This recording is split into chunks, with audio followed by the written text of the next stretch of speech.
Hey, welcome back to Sleepy Old World. Pull up something warm tonight. Whatever it is that you reach for when you want to feel genuinely comfortable, get settled. Because tonight we are going somewhere that most people assume they already know, and we're going to quietly, carefully show them how wrong that assumption is. Tonight's journey takes us into the hidden daily life of Victorian women. Not the grand dinner parties, not the debutante balls or the drawing rooms with their silk wallpaper and crystal chandeliers. We're going somewhere much more intimate, much more private and much more revealing than any of that. We are stepping behind the curtain of Victorian respectability and looking at what daily hygiene actually looked like for ordinary women in one of history's most misunderstood eras. Before we go any further, if tonight's story is the kind of company you want at the end of a long day, it would mean a great deal if you subscribed to Sleepy Old World and left a like on this video. The channel exists because of people who find something real in these late-night journeys through the past, and every new subscriber genuinely matters. Drop a comment too if you feel like it. Tell us where in the world you're listening from right now, what time it is, what you are wrapped in. We read those, and we love them more than you know. Now, dim whatever light is still on. Ease yourself horizontal, and let us begin. Most people, when they picture the Victorian era, picture cleanliness. They picture starched collars and swept floors. They picture women in immaculate white gloves stepping carefully through immaculate parlours, not a hair out of place. Not a smudge on anything. They picture elegance as a kind of natural state, as though women simply emerge from their bedchambers in the morning, looking pressed and perfect and fragrant, as though all of that required no effort, no labour, no negotiation with the physical realities of a body living inside layers and layers of complicated clothing. That picture is a fiction, a beautiful, carefully maintained, deliberately constructed fiction. The truth of Victorian women's hygiene is something far more human, far more complicated, and in some ways far more interesting than the polished image we have inherited from paintings and period dramas. The truth involves cold water carried up narrow staircases in heavy ceramic pitchers. It involves partial washes in cramped corners of small rooms, the smell of unwashed wool and tallow candles, the impossible challenge of managing a body under 11 pounds of layered fabric without ever appearing to try. It involves rituals that were part practical, part social performance, and part genuine belief in ideas about cleanliness and illness that we now understand to have been deeply, sometimes tragically, incorrect. This is the story of what Victorian women actually did every day to manage their bodies in a world that had very strong opinions about what those bodies were supposed to look like, smell like, and be, while offering those women almost none of the tools we now take completely for granted. Stay with us tonight. We're going somewhere most histories never think to look. There is a word that appears again and again in Victorian household manuals, in ladies' magazines, in the advice columns and etiquette guides that flooded the market throughout the 19th century. That word is respectable. Not clean, not hygienic, not fresh. Respectable. The language itself tells you something important. Because in the Victorian understanding of the world, cleanliness was not primarily about health, not primarily about comfort, not primarily even about the body. It was about status. It was about the impression you made on others, the signal your appearance sent about your moral character and your place in the social order. A woman who appeared clean was, by the logic of the era, a woman of good character. A woman who appeared dirty was a woman of questionable morals. The connection between physical cleanliness and moral worth was so deeply embedded in Victorian thinking that it shaped almost every aspect of how women managed their bodies, what they washed, how often, and with what. It shaped what they admitted to and what they concealed. It shaped the entire architecture of daily hygiene not as a health practice but as a social practice. And here is the thing that makes this history so genuinely complicated. Most of the women living inside this system had extremely limited access to the tools that would have made actual physical cleanliness straightforward. Running water did not exist in most homes until very late in the century, and even then only in wealthier urban households. Hot water required a fire, a kettle, time, and either servants to do the work or personal energy that most working women did not have at the end of a 14-hour day. Full baths required portable tubs that had to be dragged, filled bucket by bucket and drained by hand. The gap between what the culture demanded and what was physically possible was enormous. What Victorian women developed, out of necessity and ingenuity and a kind of quiet stubbornness, was an elaborate system of hygiene that was less about washing the body and more about managing its appearance, controlling what was visible, redirecting smell, creating the impression of freshness through layers and rituals and small careful acts. It was practical, it was clever, and it was also deeply shaped by ideas about bodies, about women, and about dirt that we now recognise as limited at best and harmful at worst. Let us start at the beginning of a Victorian woman's day, because the morning routine is where everything that follows makes its first appearance, where the gap between the polished image and the lived reality becomes immediately, quietly apparent. She wakes before dawn, or close to it, depending on her circumstances.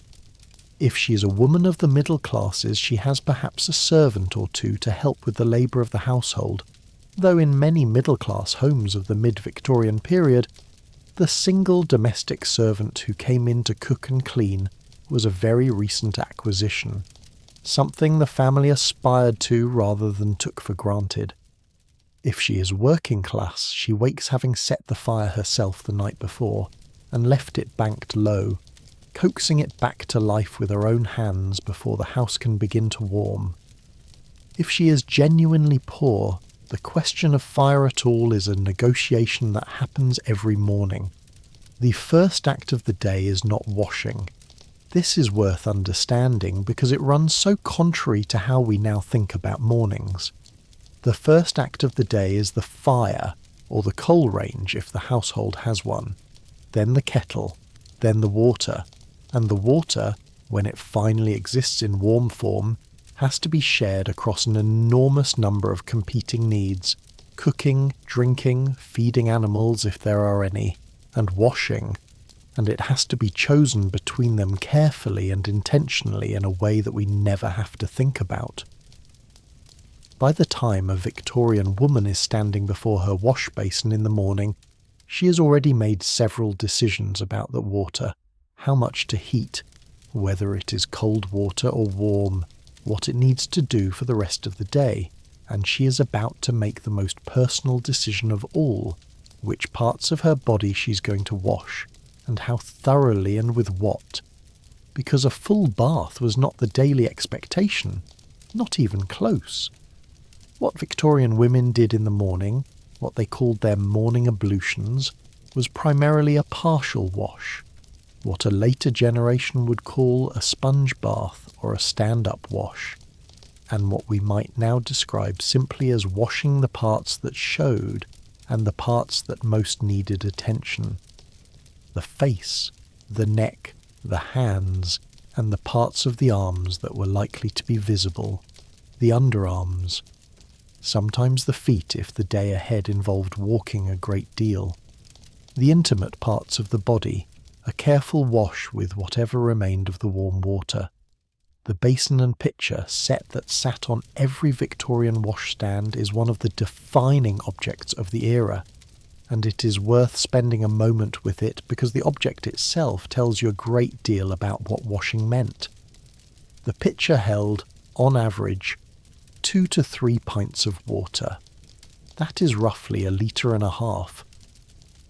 Imagine everything you wanted to do with your body this morning, and now imagine doing it with 1.5 litres of water, potentially cold, potentially shared with your husband if you shared a bedroom, with the water cooling by the minute as you work through the order of priority. Face first. Always the face first. This was the universal rule in every household management guide, every etiquette column, every piece of advice offered to Victorian women about their morning routines. The face was what the world saw. The face was where respectability lived or failed to live. The face was washed with care with a soft cloth or a natural sponge, patted dry with a clean towel, and in more prosperous households, treated with a little cold cream or rose water afterward. The neck next, and the ears, because unwashed ears were considered a particular mark of poor upbringing, something that would be noticed. Then the hands and wrists, then, moving with efficient practicality through whatever remained in the basin, the body. What is striking, when you read the primary sources, the household manuals and the personal diaries and the letters that Victorian women left behind, is how rarely this process is described with anything like pleasure. It is described as something done, something necessary, something gotten through. The water was often cold by the time it reached the body. The rooms were often cold. The whole act of washing in the morning was conducted against a kind of ambient chill that we now experience almost never, because our bathrooms are heated and our water is hot and the tap requires only a turn of the wrist. A woman named Hannah Culwick, a domestic servant who kept a remarkable diary through much of the 1860s and 1870s, described her morning wash with a matter-of-factness that contains, if you read it carefully, a kind of bone-level exhaustion. She writes about washing herself in the kitchen, usually in cold water because the hot water was being used for the household's needs, working quickly because there was work to be done, and the morning would not wait. The washing is not a ritual for her, it is not a comfort. It is a task she performs with the same brisk efficiency she applies to everything else, because efficiency is the only way to get through a day that demands more than the hours contain. For women higher up the social scale, the morning wash was performed with more leisure, but not necessarily more warmth. The lady's maid would bring hot water to the bedroom, would pour it into the basin, would hand her mistress the cloth and the soap. The mistress would wash, would be helped with the parts she could not easily reach, would be handed the towel, but the water was still finite, the basin was still small. The fundamental limitations of the system remained, even when there were hands to carry the pitcher and a fire in the bedroom grate to take some of the edge off the cold. One thing that distinguished wealthier morning routines was not the quantity of washing, but the quality of the materials. Wealthy women had fine linen towels rather than coarse cotton. They had gentle Castile soaps rather than the harsh lye-based soaps that working women used. Soaps so caustic that prolonged contact left the skin red and cracked. They had rose water and glycerin and various preparations that were applied after washing to restore something of the moisture the soap stripped away. The act itself, the fundamental act of partial washing in limited water, was much the same. The experience of it was made more bearable by money. In the very poorest urban households, the morning wash was often not water at all. It was a dry cloth wiped across the face, a rough sleeve dragged across the eyes, hands rubbed together and on the apron, and then the day began. Not because these women did not care about cleanliness, but because water had to be fetched from a communal pump that might be shared by dozens of households, carried in heavy buckets up several flights of stairs to a single room, and every drop of it had competing claims on its use. In many working-class neighbourhoods of London and Manchester and Birmingham in the mid-Victorian period, the available water was not even reliably safe to drink, let alone to spare for bathing. This is the reality underneath the image. While the Victorian world was telling women that cleanliness was next to godliness, a significant portion of Victorian women were navigating a daily hygiene practice that involved cold water, limited quantity, physical exhaustion, and profound practical constraints. The The gap between the moral ideal and the material reality was enormous, and the women living in it navigated it with a pragmatism that tends to get edited out of the romantic version of the era. Understanding this gap is essential to understanding everything else that follows, because it explains why Victorian hygiene worked the way it did, why it focused so heavily on the surface, on the visible parts, on the impression rather than the totality. It explains why clothing played such a crucial role. It explains why smell management, rather than smell elimination, was the operative strategy. It explains why the rituals that did exist, the careful washing of the face, the brushing of the hair, the changing of the collar, were treated with such gravity. When you can only do a little, every little thing you do counts for a great deal. Water, then, is where we must begin properly. Not water as we know it now, arriving at any temperature we choose through pipes in every room of the house. Water as it was known to Victorian women, something that had to be found, fetched, stored, heated and rationed with the care of any other limited resource. In rural England, water almost always came from a well or a natural spring. It had to be drawn up by hand with a bucket and rope, carried to the house in whatever vessels the family owned, and stored in large ceramic crocks or wooden barrels in the kitchen or scullery. In winter, the well might freeze. In dry summers, the well might run low. The quality of the water varied enormously depending on what was nearby, and in agricultural areas, what ran into the groundwater from the surrounding fields and animal pens. In urban areas, particularly in the rapidly expanding industrial cities of the Victorian period, the situation was often worse. Early in the century, most urban households relied on street pumps, communal sources shared by dozens or hundreds of people. The water that came from these pumps was frequently contaminated. The connection between contaminated water and cholera, between contaminated water and typhoid, between contaminated water and the general category of waterborne illness that killed tens of thousands of Victorians each decade, was not understood until John Snow's famous work in the 1850s and the broader acceptance of germ theory in the following decades. Before that understanding, people used the water that was available because there was no other choice, and they got sick with a regularity that we now find almost incomprehensible. The introduction of piped municipal water supplies was one of the genuinely transformative technologies of the Victorian era, but it came gradually and unevenly.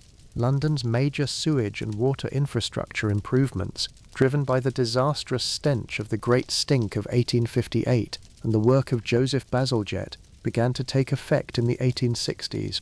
But piped water reaching individual homes was a later development still, and it reached wealthy neighbourhoods long before working-class ones. A middle-class household in Kensington might have a cold water tap in the kitchen by the 1870s.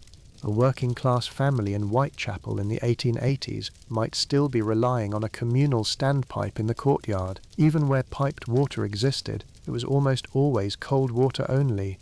Hot water required heating. This seems like a small thing until you think about what it meant in practice. Every cup of warm water that went into a wash basin had to be heated over a fire or a coal range, poured into a kettle or a pot, carried while still hot to wherever it was needed, and used before it cooled. In a household with servants, this work was invisible to the mistress. A maid carried the hot water upstairs every morning as a matter of routine, and the mistress took it as given, but the labour existed nonetheless, performed by someone else. In a household without servants, it was performed by the woman of the house herself, before the day's other work had even begun. There is a calculation that historians who study this period sometimes make, and it is worth pausing on. A household of 4 or 5 people in mid-Victorian England, doing a modest amount of morning washing, washing dishes after meals, doing a weekly laundry, and occasionally preparing water for a bath, might require the heating and transportation of 30 to 40 gallons of water per week. A gallon of water weighs approximately 8.5 pounds. That is somewhere between 250 and 340 pounds of water moved through the house every single week, most of it heated by hand and carried by hand, through spaces that were rarely laid out for easy transport. This is before we even begin to count the laundry. The physical weight of water, the constant labour of heating and carrying it, shaped everything about how Victorian women approached the question of washing. It made bathing a genuine event rather than a daily habit. It made partial washing the practical default. It made every drop count in a way that our experience of a hot shower, which uses more water in 5 minutes than a Victorian household might use for washing in a day, makes genuinely difficult to imagine. When full baths did happen, which was generally somewhere between once a week and once a month in most households depending on class and circumstance, the logistics were considerable. First, there was the tub itself. The permanently installed bathtub was a luxury that most Victorian homes did not possess until quite late in the century. What most households used was a portable zinc or tin tub, dragged out from storage, placed in the bedroom or in a kitchen or in whatever room offered the most privacy, and filled by hand. This tub, when full, might hold 15 to 20 gallons of water. That water had to be heated, in batches, in the kitchen and carried to the tub, and the whole process of filling it to a usable depth might require 8 or 10 trips with a heavy kettle or bucket. Then the bath itself, which had to be taken relatively quickly because the water cooled without any mechanism to reheat it, and then the draining, which meant scooping the water back out and carrying it downstairs, or in later versions of the portable tub, directing it through a small plug into a bucket and then transporting the bucket. None of this was elegant, none of it was effortless. The image of a Victorian woman reclining luxuriously in a bath, surrounded by steam and rose petals, is a fantasy that belongs to a much later and much more plumbed era. What this meant, practically, was that full immersion bathing was organised as an event. It was planned for. Often it happened on a Saturday, in preparation for Sunday church. Often it was done in a sequence, with the water shared between family members because heating enough fresh water for separate baths was simply not feasible. Often the water was tepid by the time it was used, and the experience, while certainly cleansing in a way that the morning partial wash was not particularly pleasurable. There is a detail in the domestic history of this period that always strikes me as quietly telling. Many Victorian household management books, the guides written specifically to help middle-class women run their homes efficiently, do not discuss bathing as a daily or even weekly routine in the body-washing sense. They discuss it in terms of therapeutic baths, medicinal baths, baths prescribed by doctors for specific conditions. The regular bath for cleanliness exists in these books as something mentioned almost in passing, as an occasional event that requires preparation rather than a daily expectation. This tells you something about how deeply embedded the partial wash was as the real working standard, even for households that had the resources to do more. Now let us turn to clothing, because clothing in the Victorian era was not simply a matter of fashion or modesty or social signalling, though it was certainly all of those things. Clothing was also a hygiene technology. This sounds strange to modern ears, so it is worth unpacking carefully. The layers of clothing that Victorian women wore, those many petticoats and chemises and stays and bodices that we tend to think of as elaborate and impractical, served among other things the very practical function of creating a managed barrier between the body and the world. Every woman, regardless of her class, wore a chemise, a loose undergarment made of linen or cotton that sat directly against her skin. This chemise absorbed sweat, absorbed the natural oils of the skin, absorbed the general residue of a body moving through a day.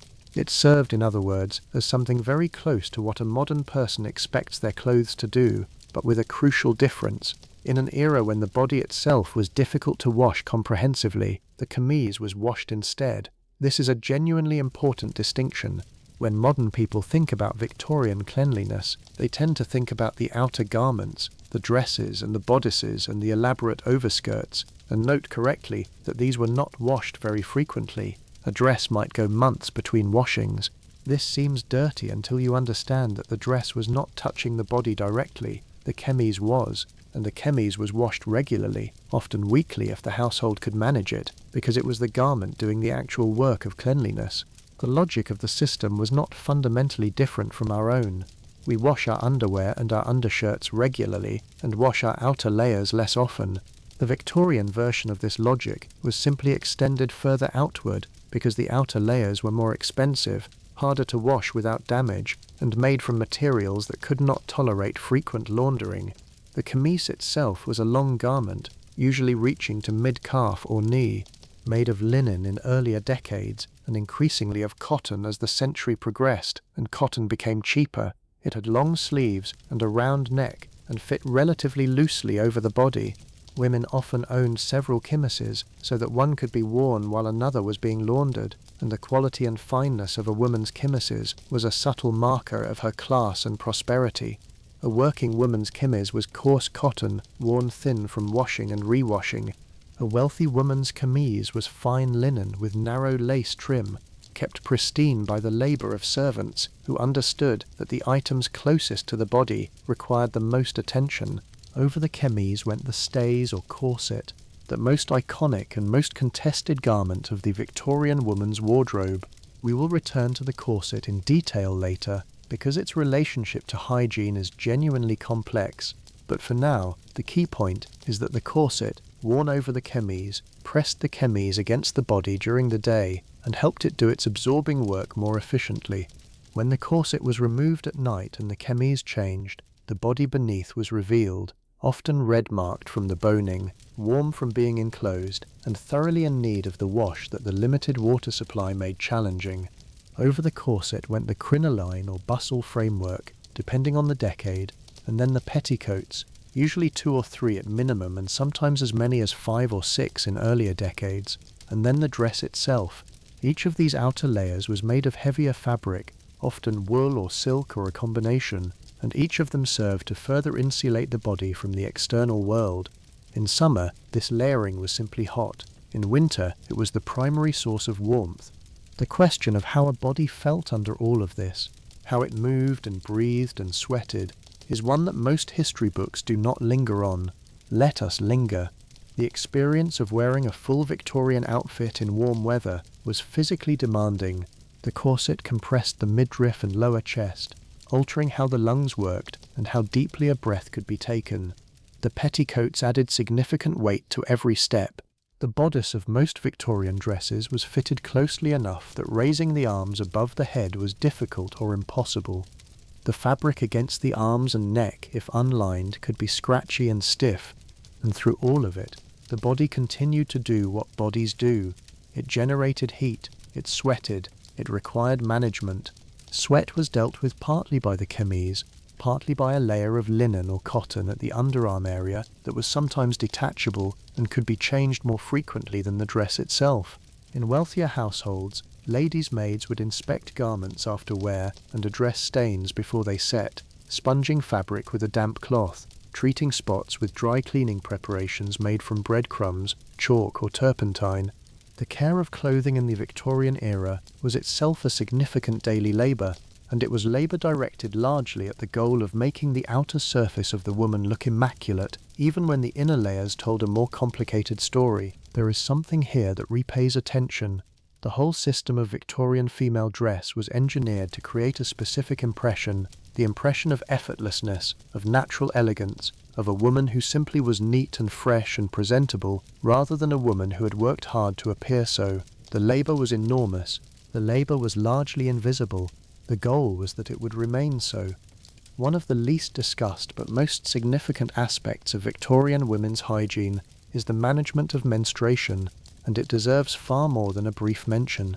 For most of the 19th century, menstruation was something that happened to women entirely without the support of any commercial product designed to address it, without any public conversation about it, and without any acknowledgement in polite society that it existed at all. The silence around menstruation in the Victorian era was profound. It did not appear in household manuals except in the most oblique references. It was not discussed between mothers and daughters in any comprehensive way. Young women often reached their first menstruation without having been told what to expect, and the social taboo around discussing it meant that information was passed in whispers, if it was passed at all, between close female relatives or servants who had the confidence to speak plainly. What women actually used, through most of the Victorian era, was homemade cloth pads. These were strips or folded rectangles of cotton or flannel, worn against the body and held in place by safety pins attached to a waistband, or simply tucked into the undergarments and relied upon not to move too much. They were used, removed, rinsed in cold water privately, often dried in places where they would not be seen, and reused. Washing them required the same careful concealment that surrounded the entire subject. a quiet negotiation with the physical reality that the social world preferred to pretend did not exist. The practical challenges were considerable. These cloth pads had to be laundered, which meant either washing them oneself in private or, in households with servants, finding a way to handle laundry that included these items without making them conspicuous. Many women washed their own menstrual cloths rather than include them in the general laundry, maintaining privacy at the cost of extra labor. There is a particular kind of exhausting dignity in this, the effort required to manage a completely normal bodily function while keeping it invisible to everyone around you. Towards the end of the 19th century, some commercial products began to appear, disposable pads made from wood pulp and similar materials that were sold discreetly through pharmacies and by mail. But these were expensive and not widely used until after the Victorian era proper. For most Victorian women, the cloth pad, homemade and hand-washed, was the entire available technology. There was also, in the wider Victorian medical and social discourse, a great deal of anxiety about menstruation itself, about what it meant for women's health and capabilities, about what restrictions it imposed, and whether it was dangerous to ignore them. Victorian medicine held a range of views, some of which now appear almost comically wrong, about the effect of menstruation on women's physical and mental capacity. Rest was frequently prescribed, activity was sometimes restricted. The assumption that menstruation was a kind of monthly illness to be managed carefully was widespread, even as women continued to work through it without pause, as working women have always done. The gap between the medical recommendation to rest and the economic necessity of continuing to work was, for many women, simply not a gap they had the option of bridging. Factory workers and domestic servants and agricultural workers and seamstresses did not stop working during their periods. They managed the physical discomfort and the practical logistics as best they could, often in environments that provided no private space to change their clothes, no private access to water for rinsing, and no acknowledgement that the challenge existed. The experience of menstruation, then, was simultaneously universal among Victorian women and almost entirely private, managed individually within the constraints of each woman's circumstances, without communal support, without commercial products, and without the basic social acknowledgement that would have made the conversation about managing it possible. This silence is itself a form of history. Understanding it changes the way we see the whole system of Victorian hygiene, because menstruation was one of the most significant regular hygiene challenges women faced, and the way it was handled, or rather not handled, in terms of public acknowledgement, tells us a great deal about how the Victorian world understood and valued women's bodies and women's needs. Now let us think about hair, because hair in the Victorian era was a subject of extraordinary social significance, considerable practical complexity, and a set of care practices that look both familiar and very strange to modern eyes. The ideal Victorian woman's hair was long, very long. Hair to the waist was not unusual. Hair to the hips was considered particularly beautiful. The specific hairstyles that were fashionable changed throughout the century, from the smooth centre-parted styles of the 1840s to the elaborate upswept arrangements of later decades, but the underlying assumption remained constant. A woman's hair was her crowning glory, a sign of her femininity and her health, and by that peculiar Victorian logic, her moral character. Long, lustrous hair was the visible sign of a woman who had taken care of herself properly. The practical reality of maintaining very long hair without washing it frequently was significant. Victorian women washed their hair rarely. This is one of the facts about the era that tends to produce the strongest reaction in modern listeners, so it is worth explaining carefully, because the reason is not what people might assume. It is not primarily a matter of laziness or indifference to cleanliness. It is a matter of the genuine physical and practical challenge of washing very long hair in an era without running water, without hairdryers, without any mechanism for drying hair quickly. Washing long hair in the Victorian manner required a substantial quantity of warm water. It required a basin large enough to accommodate the hair, or a pitcher poured over the head while leaning forward, or some other improvised arrangement that was neither comfortable nor efficient. The soaps available, which were the same caustic or semi-caustic soaps used for body washing, were genuinely hard on hair, stripping it of oil and making it dry and brittle if used frequently, and then the hair had to dry, which for hair to the waist or below could take most of a day, during which the woman was essentially housebound, since going out with wet hair was both physically uncomfortable and socially unacceptable. Most Victorian women washed their hair somewhere between once a week and once a month, with the actual frequency varying enormously based on their circumstances. A wealthy woman of fashion in London might wash her hair more often, partly because she had the resources and the help to make it feasible, and partly because the social world she moved in demanded a higher standard of appearance. A working-class woman managing a household alone might wash her hair once a month and consider that perfectly adequate. In the intervals between washing, hair was maintained through an elaborate daily routine of brushing. The 100-stroke-a-night rule that appears in Victorian beauty literature was not simply vanity.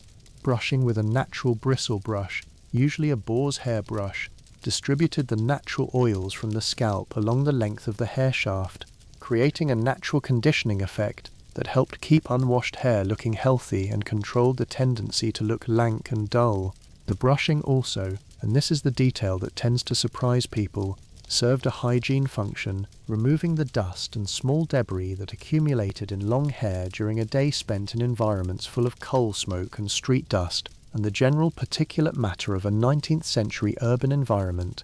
In addition to brushing, Victorian women used various preparations in their hair between washings. Pomade, a preparation of animal fat or plant-based oils sometimes scented with flowers or herbs, was applied in small quantities to control frizz and add sheen.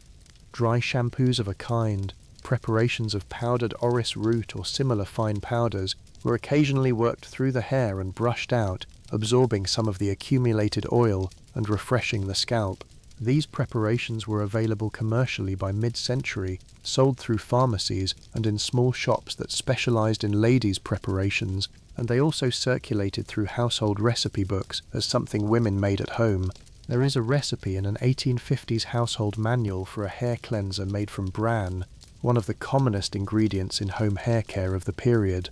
Fine bran, worked through the roots of the hair and then brushed vigorously out, was believed to cleanse without stripping the oils, and it may have had some genuine effect on absorbing grease and refreshing the scalp. Whether it worked precisely as described is less important than what it tells us. Victorian women were not simply accepting unwashed hair as a given, they were actively working to manage it within the limitations of their technology. The styling of Victorian hair was done primarily by the woman herself, with help from a lady's maid in wealthier households, using an array of hairpins, combs, nets, and occasionally heated irons, similar to modern curling irons, though heated over a fire or candle flame rather than electrically. The skill required to create the elaborate upswept styles of the later Victorian period was considerable, and many ladies' maids were essentially professional hairstylists, possessing a detailed knowledge of their mistress's hair, its texture and thickness, and the specific arrangements that suited her face. That was among the most valued of their skills. For working women who dressed their own hair, the styles were simpler but required the same daily attention. Hair that was not brushed and dressed fell into tangles. Hair that was not pinned up correctly became a practical problem during work. The management of long hair was itself a daily task that took real time and attention, one more item in the list of necessary daily maintenance that had to be accomplished before any other work could begin. The smell of hair that had not been washed recently, in an era of coal fires and tallow candles and physical labour in unventilated spaces, was something that Victorian women managed with the tools available to them. Scented pomades helped. Hair kept pinned up tightly and covered with bonnets or caps outdoors was less exposed to the ambient smells of the street. The ritual of unpinning and brushing the hair in the evening, something captured beautifully in various Victorian novels and paintings, was not merely aesthetic. It was a genuine moment of care, of undoing the work of the day, of attending to something that had been constrained and contained since morning. Now let us consider teeth, because dental hygiene in the Victorian era is another area where the gap between the ideal and the available is startlingly wide, and where the practical realities were considerably darker than the polished smiles of formal portraits suggest. The Victorians were, by the standards of their time, genuinely interested in dental care. there was commercial tooth powder available from at least the early decades of the century, sold in small ceramic pots and mixed from various preparations including chalk, charcoal, bicarbonate of soda, and sometimes more problematic ingredients including lead oxide in earlier preparations and various mildly abrasive agents. Toothbrushes existed and were sold commercially, small-handled brushes with natural bristles, though their design and quality varied considerably. The concept of brushing the teeth regularly was present in Victorian life in a way that it had not always been in earlier centuries. The tooth powder most widely available and most widely used was essentially a mild abrasive designed to clean the visible surface of the teeth and leave the mouth feeling fresh. It worked in the limited sense that it removed some surface staining and the residue of food from the teeth, and the act of brushing created a clean sensation that is psychologically important even when the actual microbial action is incomplete. What it could not do, and what the Victorians did not fully understand it needed to do, was address the bacterial processes that cause tooth decay and gum disease. The understanding of oral bacteria and the role they play in dental health belongs to a later era. Victorian dental theory attributed tooth decay primarily to chemical processes, to acids from food that dissolved the enamel, and to the general constitutional health of the individual. This was not entirely wrong, but it was incomplete in ways that had real consequences for Victorian teeth. Without understanding that bacteria living in the mouth were the primary drivers of decay, interventions were limited to surface cleaning and, in the case of actual decay, extraction. Victorian dental practice, when it was practiced at all by trained professionals, was primarily extraction. Dentistry as a profession was developing rapidly throughout the century, moving from the travelling tooth puller of earlier decades to something approaching a real medical specialty by the later Victorian period. But seeing a dentist was expensive. Dentistry was painful even with the slowly developing anesthetic options of the era, and many people avoided the dentist until a tooth became genuinely unbearable. The result was that significant tooth loss was extremely common across all social classes, though the very wealthy could afford better ongoing care and better fitted false teeth when natural teeth failed. The practice of having all remaining natural teeth extracted preventively and replaced with false teeth was common enough in the Victorian period that it does not seem to have been considered particularly shocking. False teeth made from various materials, including the teeth of soldiers killed in battle, carved ivory, and later vulcanite rubber with porcelain teeth, were used by a significant proportion of the population. For women specifically, dental appearance was a social concern. A good smile was part of presenting oneself well, and the visible deterioration of the teeth was something women worked to conceal. The fashionable pale, closed-mouth expression of Victorian portrait paintings and daguerreotypes, which modern viewers sometimes interpret as severity or formality, was partly a practical choice. Keeping the mouth closed concealed the state of the teeth. The everyday routine of dental care was typically a quick brush with tooth powder in the morning, perhaps a rinse, and attention to removing food from between the teeth with a toothpick after meals. Whether this routine happened consistently depended, as with every aspect of Victorian hygiene, on the individual woman's circumstances, her access to the necessary materials, the time available, and the degree to which dental hygiene had been emphasized in her upbringing. Working-class women often had less access to commercial tooth powders and less time for careful dental maintenance. Some used homemade preparations. Salt was commonly used as a tooth cleanser, a practice that has some genuine merit as a mild antiseptic. Some simply did not brush their teeth systematically at all, relying on the general rinsing action of eating and drinking to do most of the work, supplemented by occasional attention when a tooth caused discomfort. By the end of the Victorian period, a commercial tooth powder made by Colgate had appeared in the United States, and similar products were becoming more widely available and more affordable in Britain. The habit of daily toothbrushing as an established part of the morning routine was solidifying among the middle and upper classes, but the dental realities of Victorian England, even at the end of the era, were far removed from the clean white smiles of a modern dental hygiene standard. Let us now think about smell, because smell is where Victorian hygiene comes most starkly into focus for the modern imagination, and where the practices of the era require the most careful context to understand properly. The basic fact is that Victorian people smelled. This is not a judgment. It is simply what happens when you cannot wash daily, when you wear wool and flannel and heavily lined garments that cannot be easily cleaned, when you live in close proximity to coal fires and livestock and the general urban environment of the 19th century. The human body generates odour as a matter of course, and the Victorian world did not have the tools to eliminate that odour. It had tools to manage it, and those tools were applied with considerable ingenuity. The most important thing to understand about Victorian attitudes toward body smell is that the standard was different. Not absent, not indifferent, but different. What was considered acceptable, what people were accustomed to encountering in the ordinary course of a day, was not what we would consider acceptable now. This is not because Victorians were unconcerned with smell. They were in many ways highly sensitive to it. It is because their baseline was established by the world they lived in, a world in which everyone around them was working with the same limited hygiene technology, and in which the ambient smells of daily life, the coal smoke, the horse dung, the tallow candles, the unwashed wool, were simply part of what the world smelled like. The management of personal smell in the Victorian era operated on the principle of masking rather than elimination. You added pleasant smell rather than removing unpleasant smell. The tools for this were varied, widely available, and used by women across the social spectrum, though with predictable differences in quality and quantity. Lavender was everywhere, in dried form tucked among clothing, in sachets in dresser drawers, in small bags pinned to the inside of bodices. Lavender was the ubiquitous domestic scent of the Victorian era. It served a dual purpose. It was genuinely pleasant, and it had mild antimicrobial properties that provided some actual benefit in the preservation of textiles. But its primary function, from the hygiene management perspective, was to make clothes that had been stored between wearings smell fresh rather than stale. Rosewater was another universal preparation, used as a rinse after washing the face, applied to the hair, sprinkled on handkerchiefs that could be held near the nose in unpleasant situations, used to scent the washwater itself.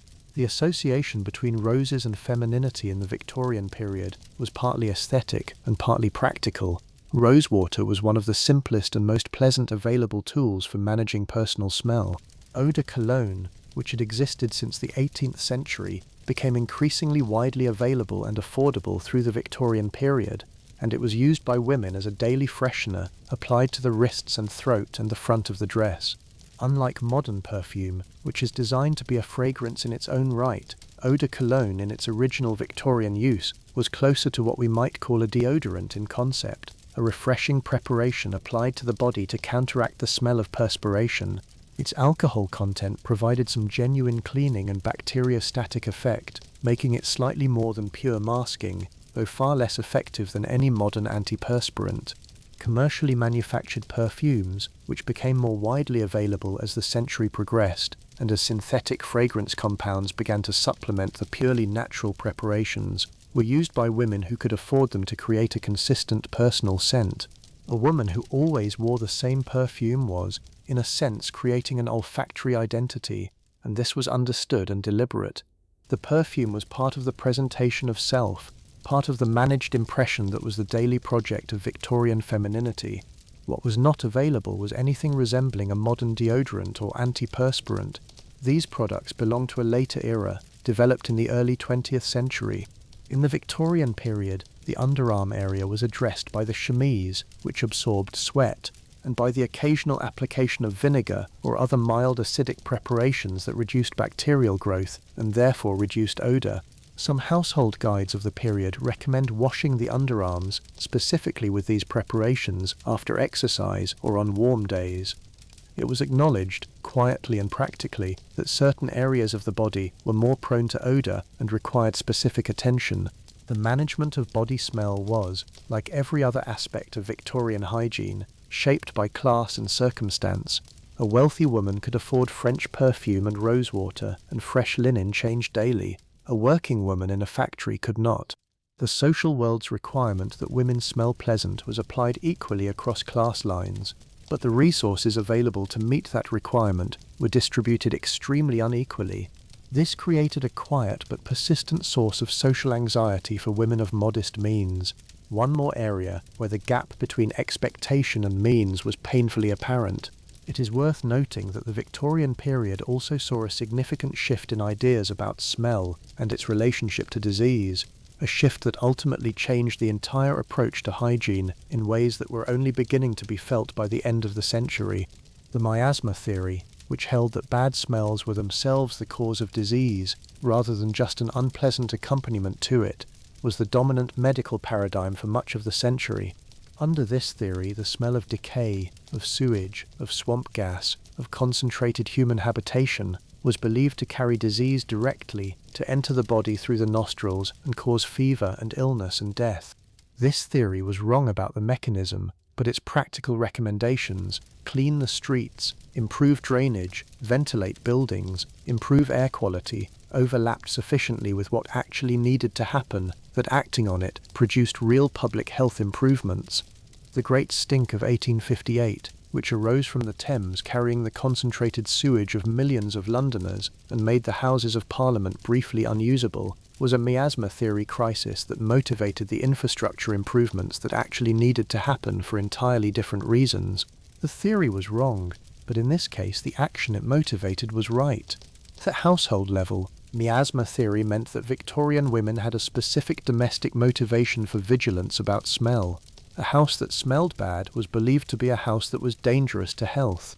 The airing of rooms, the burning of aromatic materials, the removal of anything that had begun to putrefy, the regular washing of bedding and clothing, these were not merely aesthetic preferences, they were understood as health measures, as necessary acts of protection against the disease that was believed to rise from bad air.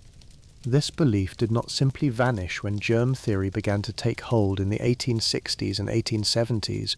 The ideas competed for decades, and in the minds of ordinary people who were not reading medical journals, the older understanding persisted well into the 1880s and 1890s.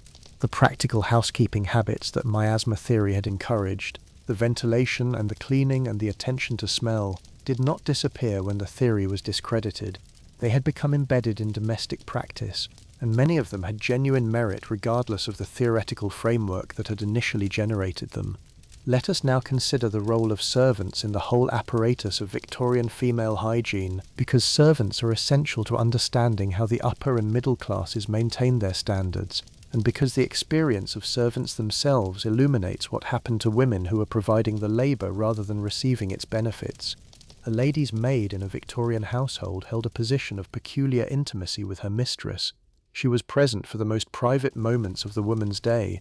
She was the one who brought the hot water in the morning, who unlaced the corset at night, who helped manage the complicated logistics of Victorian dress. She saw her mistress without the armour of presentation, with hair unpinned and face unwashed, and body marked by a day of corset wearing. She knew things about her mistress's physical condition, her menstrual cycle, her skin, her body odours, the state of her health, that were unknown to almost anyone else.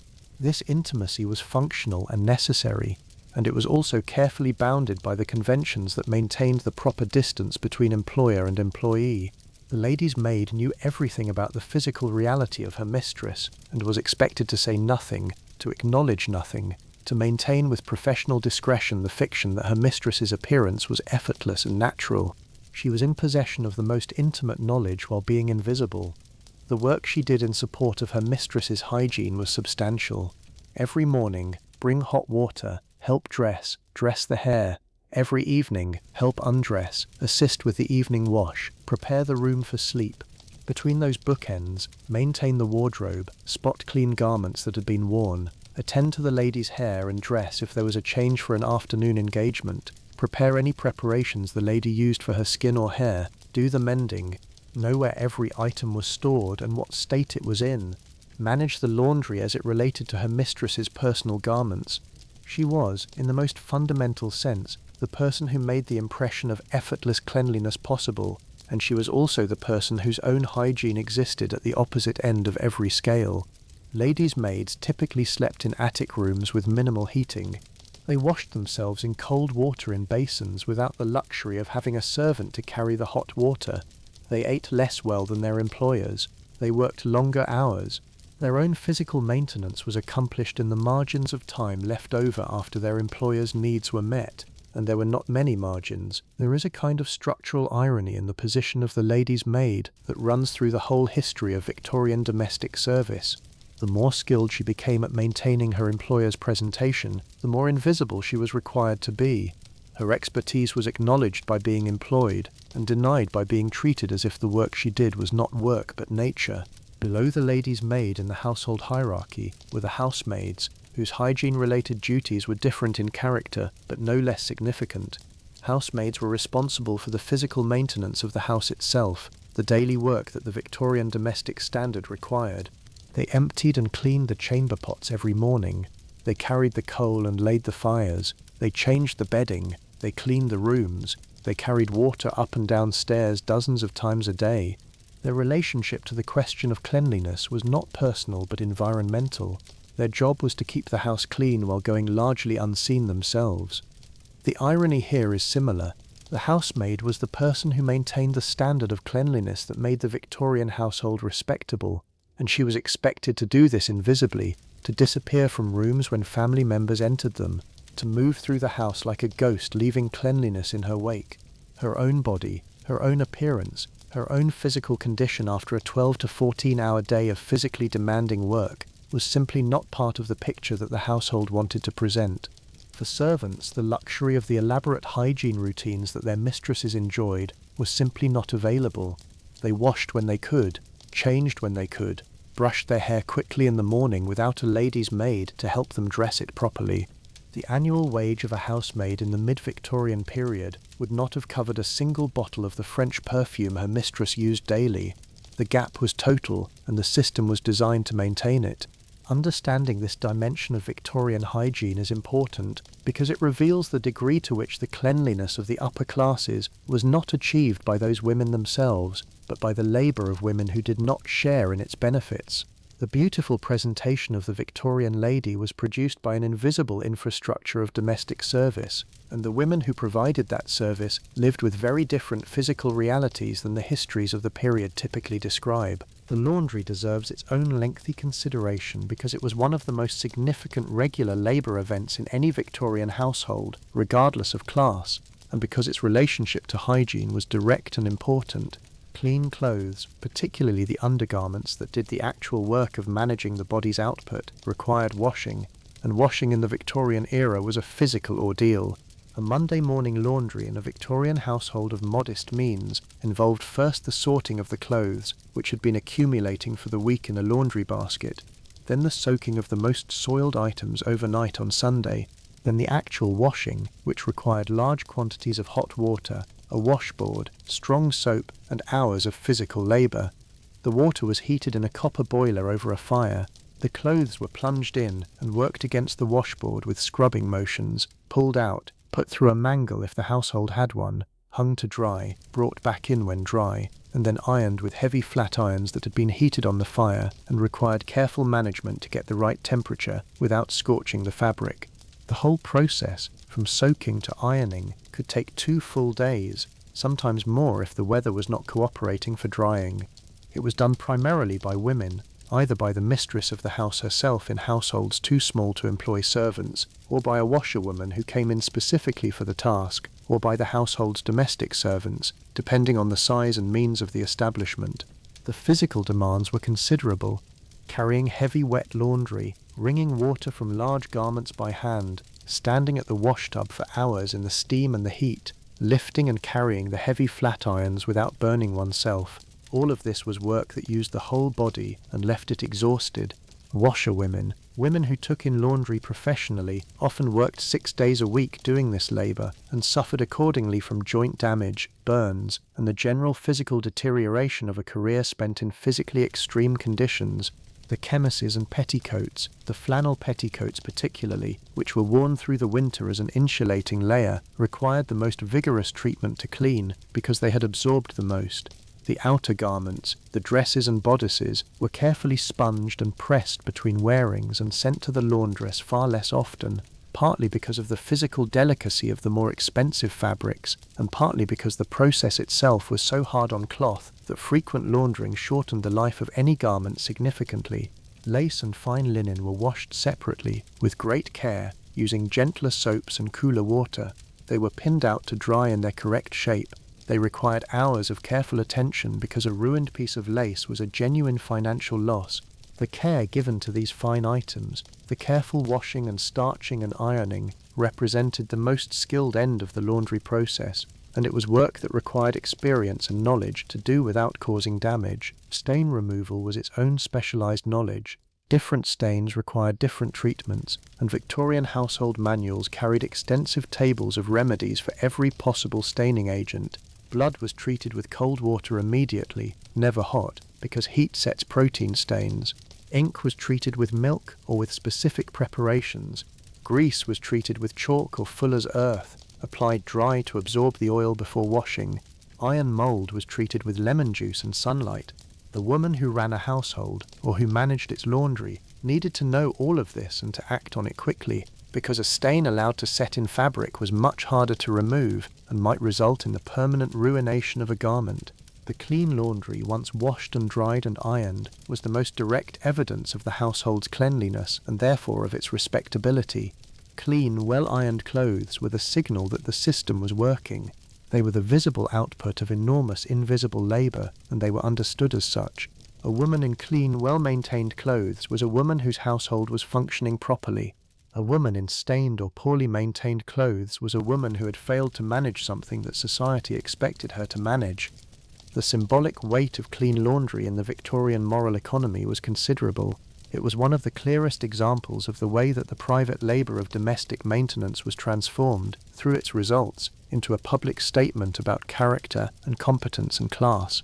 Now let us turn to the private spaces in which Victorian women performed their hygiene, and to the significant differences between those spaces across the social spectrum, because the experience of washing and dressing and managing the body was profoundly shaped by the physical environment in which it occurred. For a wealthy woman in a well-appointed townhouse, the bedroom was a genuinely private space, heated by a fireplace, furnished with a proper washstand set with its basin and pitcher, provided with good mirrors and adequate light, and accessible only to herself and her lady's maid. It was a space designed for the activities of dressing and undressing and personal care, and while it was not a bathroom in the modern sense, it was organised around those activities. Adjacent to the bedroom in prosperous late Victorian homes was increasingly the dressing room, a separate space specifically for the processes of washing and dressing, where the washstand and the clothes press and the various accoutrements of toilet lived, and where the lady's maid could work without cluttering the sleeping space. The dressing room was a transitional space, neither fully public nor fully private, where the work of preparation happened before the lady emerged ready for the world. For middle-class households of more modest means, the bedroom served all of these functions, and while it was private in the sense of being a dedicated sleeping room with a closing door, it was often shared with a husband and might be visited by children, and was therefore less completely private than the ideal suggested.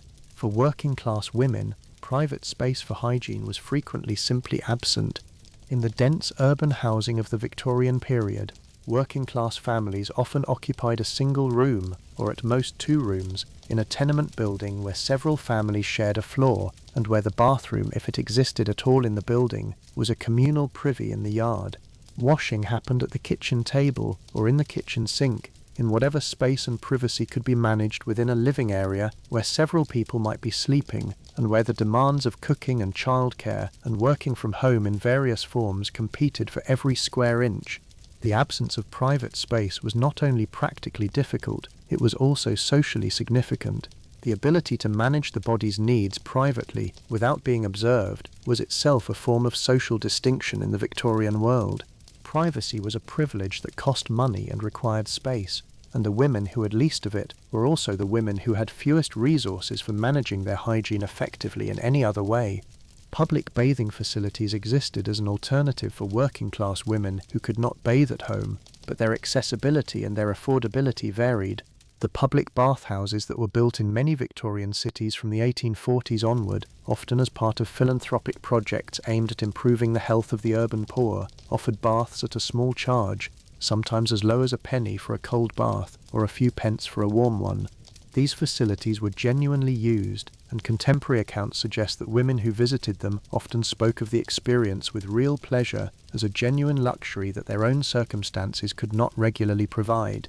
But getting to a public bathhouse required time, the price of the bath, and the willingness to use a facility that was shared with strangers. For women with young children, for women who worked long hours, for women living far from the nearest bathhouse, for women who were simply too exhausted after a day of labour to go out again before dark, the public bath was not a practical regular option. It was something accessed occasionally, a treat rather than a routine. The countryside presented different circumstances. Rural women generally had greater access to clean water, often from wells on or near the property, and the physical space of a farm or rural cottage offered more privacy for washing than an urban tenement. Against this, rural women often worked extremely physically demanding labour, both domestic and agricultural, and had similarly little time for elaborate hygiene routines. The river or stream was available for bathing in summer, though the coldness of English rivers made this a seasonal and climate-dependent option, and it required a degree of rural privacy that not every location offered. What remained constant across all of these environments was the fundamental challenge: limited water, limited time, limited private space, and a social world that nonetheless maintained high expectations about the appearance women presented. The Victorian attitudes toward illness, health, and hygiene are worth exploring in some depth, because they illuminate so much of what otherwise seems puzzling about the practices of the era, why certain things were done and others weren't, why some areas of hygiene received intense attention while others were neglected, why the fear of bad air structured domestic life in ways that had nothing to do with the actual causes of the diseases Victorian people feared. The miasma theory, as we have touched on, held that disease arose from the inhalation of corrupted air, from the vapours that rose from rotting matter, from stagnant water, from the concentrated exhalations of many bodies in close spaces. Under this theory, smell was a direct danger signal. An environment that smelled bad was an environment that was actively producing disease, and the appropriate response was to improve the smell by removing or neutralizing the source of the odor. This theory had genuine practical consequences for domestic hygiene. It meant that ventilation was taken extremely seriously in Victorian households. Windows were opened regularly, even in cold weather. Rooms were aired between sleepings. Curtains and bedding were hung outside in the sun when possible. The idea that fresh air was health-giving and that stale air was disease-promoting led to habits of airing and ventilating that, while based on an incorrect understanding of how disease actually worked, often produced the kind of clean, well-ventilated environments that genuinely reduced certain types of bacterial growth. The emphasis on clean smell also shaped attention to the laundry and to clothing, because clothing that smelled clean was clothing that was, by the miasmatic understanding, not producing disease. This gave the labour of laundering a specific health justification beyond mere aesthetics, and it may have contributed to the regularity with which undergarments in particular were washed, since these were the items most likely to accumulate the kinds of biological material that produce odour and that are also biologically significant in terms of disease transmission. The relationship between cleanliness and disease was not, under the miasmatic theory, about the removal of bacteria, because bacteria as the cause of disease was not yet understood. It was about the prevention of putrefaction, about keeping organic matter from decomposing in ways that released the dangerous vapours. This meant that cleanliness as a disease prevention strategy focused heavily on surfaces and smells, rather than on the microbial reality that we now understand to be the relevant factor. Germ theory, which emerged through the work of Louis Pasteur in France and Robert Koch in Germany in the 1850s through the 1870s, and which was popularized in Britain partly through the efforts of Joseph Lister, whose antiseptic surgical techniques demonstrated the practical importance of killing bacteria, gradually displaced miasma theory through the latter part of the century, but the displacement was slow and uneven. By the 1880s and 1890s, educated people had generally accepted that germs caused disease. By the turn of the century, this understanding was beginning to filter into popular health advice and into the household manuals and women's magazines that shaped domestic practice. This shift had significant implications for hygiene. When the enemy is bad air, you ventilate and you remove odor. When the enemy is bacteria, you wash with soap, because soap is genuinely effective at removing bacteria from surfaces. The validation of soap as a hygiene tool on scientific, rather than merely aesthetic or social grounds, which belongs to the very end of the Victorian period and to the Edwardian era that followed it, began to reshape the approach to personal washing and the argument for its importance. But for most of the Victorian era, the hygiene practices that women followed were shaped by a combination of social expectation, practical necessity, and a medical understanding that was doing its imperfect best with the science available to it. Women washed what they could reach when they had water and time, using the tools available to them, driven partly by genuine concern for health, partly by the social imperative to appear clean and respectable, and partly by the practical demands of managing a body in a world full of coal dust and horse dung and 100 specific smells of Victorian daily life. The fear of contagion that ran through Victorian society, a fear that was entirely reasonable given how frequently people died of communicable diseases, also shaped hygiene in specific ways. The idea that certain diseases could be passed from person to person through contact, through shared utensils, through touching a sick person's clothing, was present in Victorian thought even before germ theory provided the mechanism to explain it. Quarantine practices, the isolation of the sick, the burning of clothing and bedding belonging to people who had died of certain diseases, all of these existed as practical responses to observed patterns of disease spread. For women managing households, this translated into particular attention to the hygiene of the sick room, to the careful handling of anything that had been in contact with illness, and to a general vigilance about the sources of infection that, while theoretically grounded in miasma rather than germ theory, often produced genuinely protective behaviours. Washing hands after caring for the sick was recommended in Victorian nursing guides, not because the guides understood bacterial transmission, but because the nurses who had observed many sick rooms over many years had noticed empirically that it seemed to matter. The gradual acceptance of germ theory did not immediately transform everyday hygiene practice. Ideas change more slowly than theories. The women who had grown up washing their faces in basins with limited water did not suddenly begin showering daily because Pasteur had published his findings on fermentation. What germ theory provided, gradually and incompletely through the later Victorian period, was a new framework for understanding why the hygiene practices that already existed were important, and a vocabulary for demanding better facilities and more resources for those practices.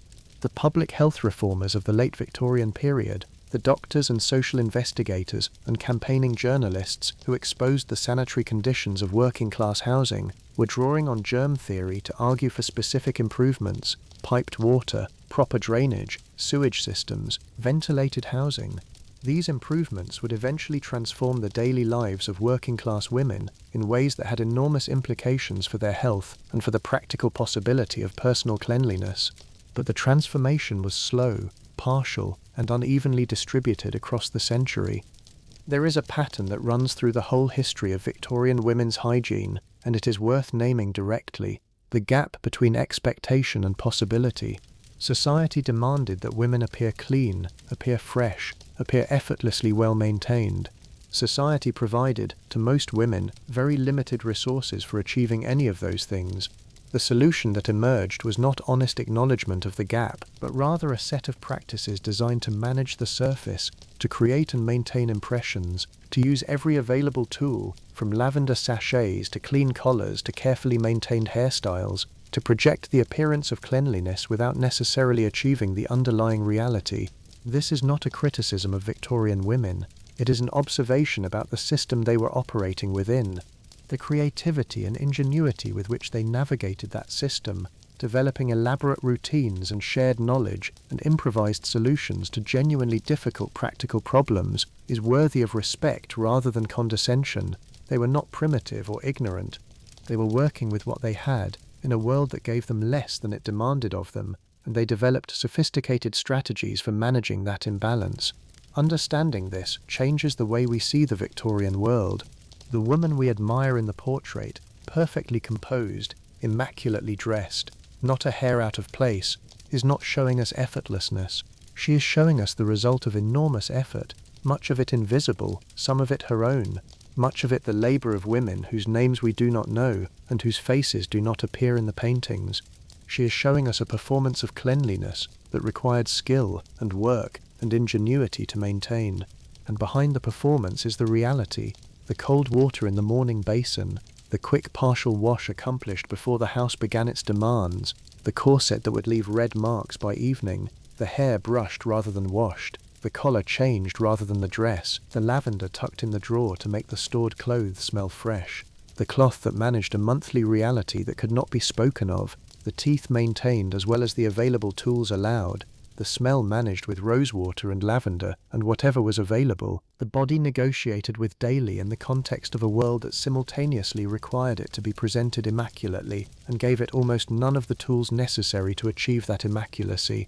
This is the unspoken truth about Victorian women's hygiene, and telling it requires us to hold in mind two things at once: the genuine limitations and difficulties of a world without running hot water, without modern soap, without deodorant, without commercial sanitary products, without antibiotics, without scientific understanding of bacterial transmission, and the genuine ingenuity and effort of the women who navigated those limitations daily, who maintained their bodies and their households and their appearances in a world that asked everything and gave nothing like enough back. We are going to spend the next portion of our time together going deeper into each of these areas, moving more slowly through specific practices and specific circumstances, because the detail is where the history becomes most real and most human. Let us return to the morning wash with fresh attention, because the small ritual of the morning ablution, when examined closely, reveals an enormous amount about how Victorian women understood the relationship between the body and the world. The recommended sequence in Victorian household guides and medical texts is surprisingly consistent across the century. Cold water first, applied to the face, because cold water was believed to tone the skin and stimulate circulation. The Victorian idea that cold was bracing, that it strengthened the constitution rather than weakening it, ran through many hygiene recommendations and reflected a broader cultural valorization of stoicism and self-discipline that was applied to bodies as much as to character. This recommendation for cold water washing sits slightly awkwardly alongside the practical reality that, for most women, cold water in the morning was not a choice but a default, because heating water required time and fuel that were not always available.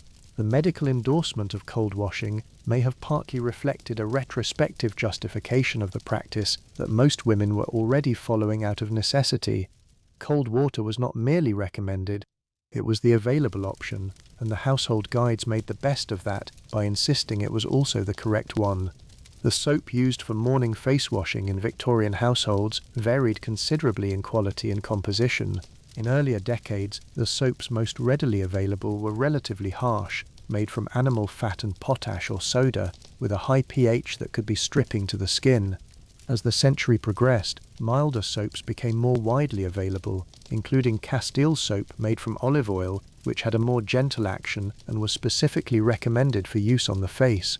Commercial toilet soaps, sold in wrapped bars and increasingly perfumed, became a significant industry in the later Victorian period, with brands like Pears producing their famous transparent soap from the 1780s, but achieving genuine mass-market reach by the 1880s.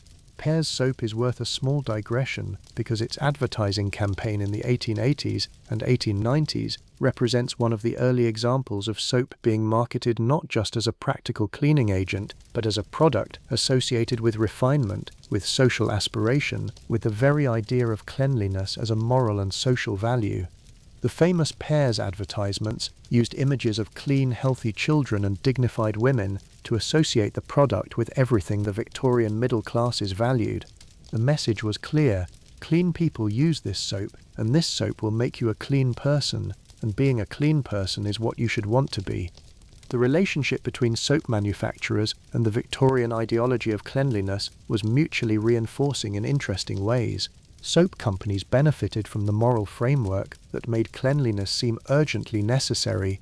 The moral framework benefited from the expanding availability and affordability of soap that made it more plausible as a universal standard. By the end of the Victorian period, soap had transitioned in the popular imagination from a luxury item to an essential, and the daily use of soap had become a marker of respectability that would have surprised an earlier generation for whom soap was a significant household expense. This shift in the affordability and availability of soap was one of the genuinely important factors in the changing hygiene standards of the late Victorian and Edwardian period. When soap was expensive, its use was reserved for specific purposes and occasions. When soap became cheap, it could be used more freely, more frequently, more casually. The daily wash of the face became more thorough. The weekly body wash became more feasible for more women. The regular laundering of garments became less of a special event and more of a routine.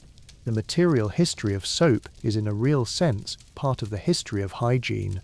Returning to the morning wash sequence, after the face and hands, Victorian hygiene guides often recommend attention to what they delicately describe as the personal parts, meaning the genital area and the underarms.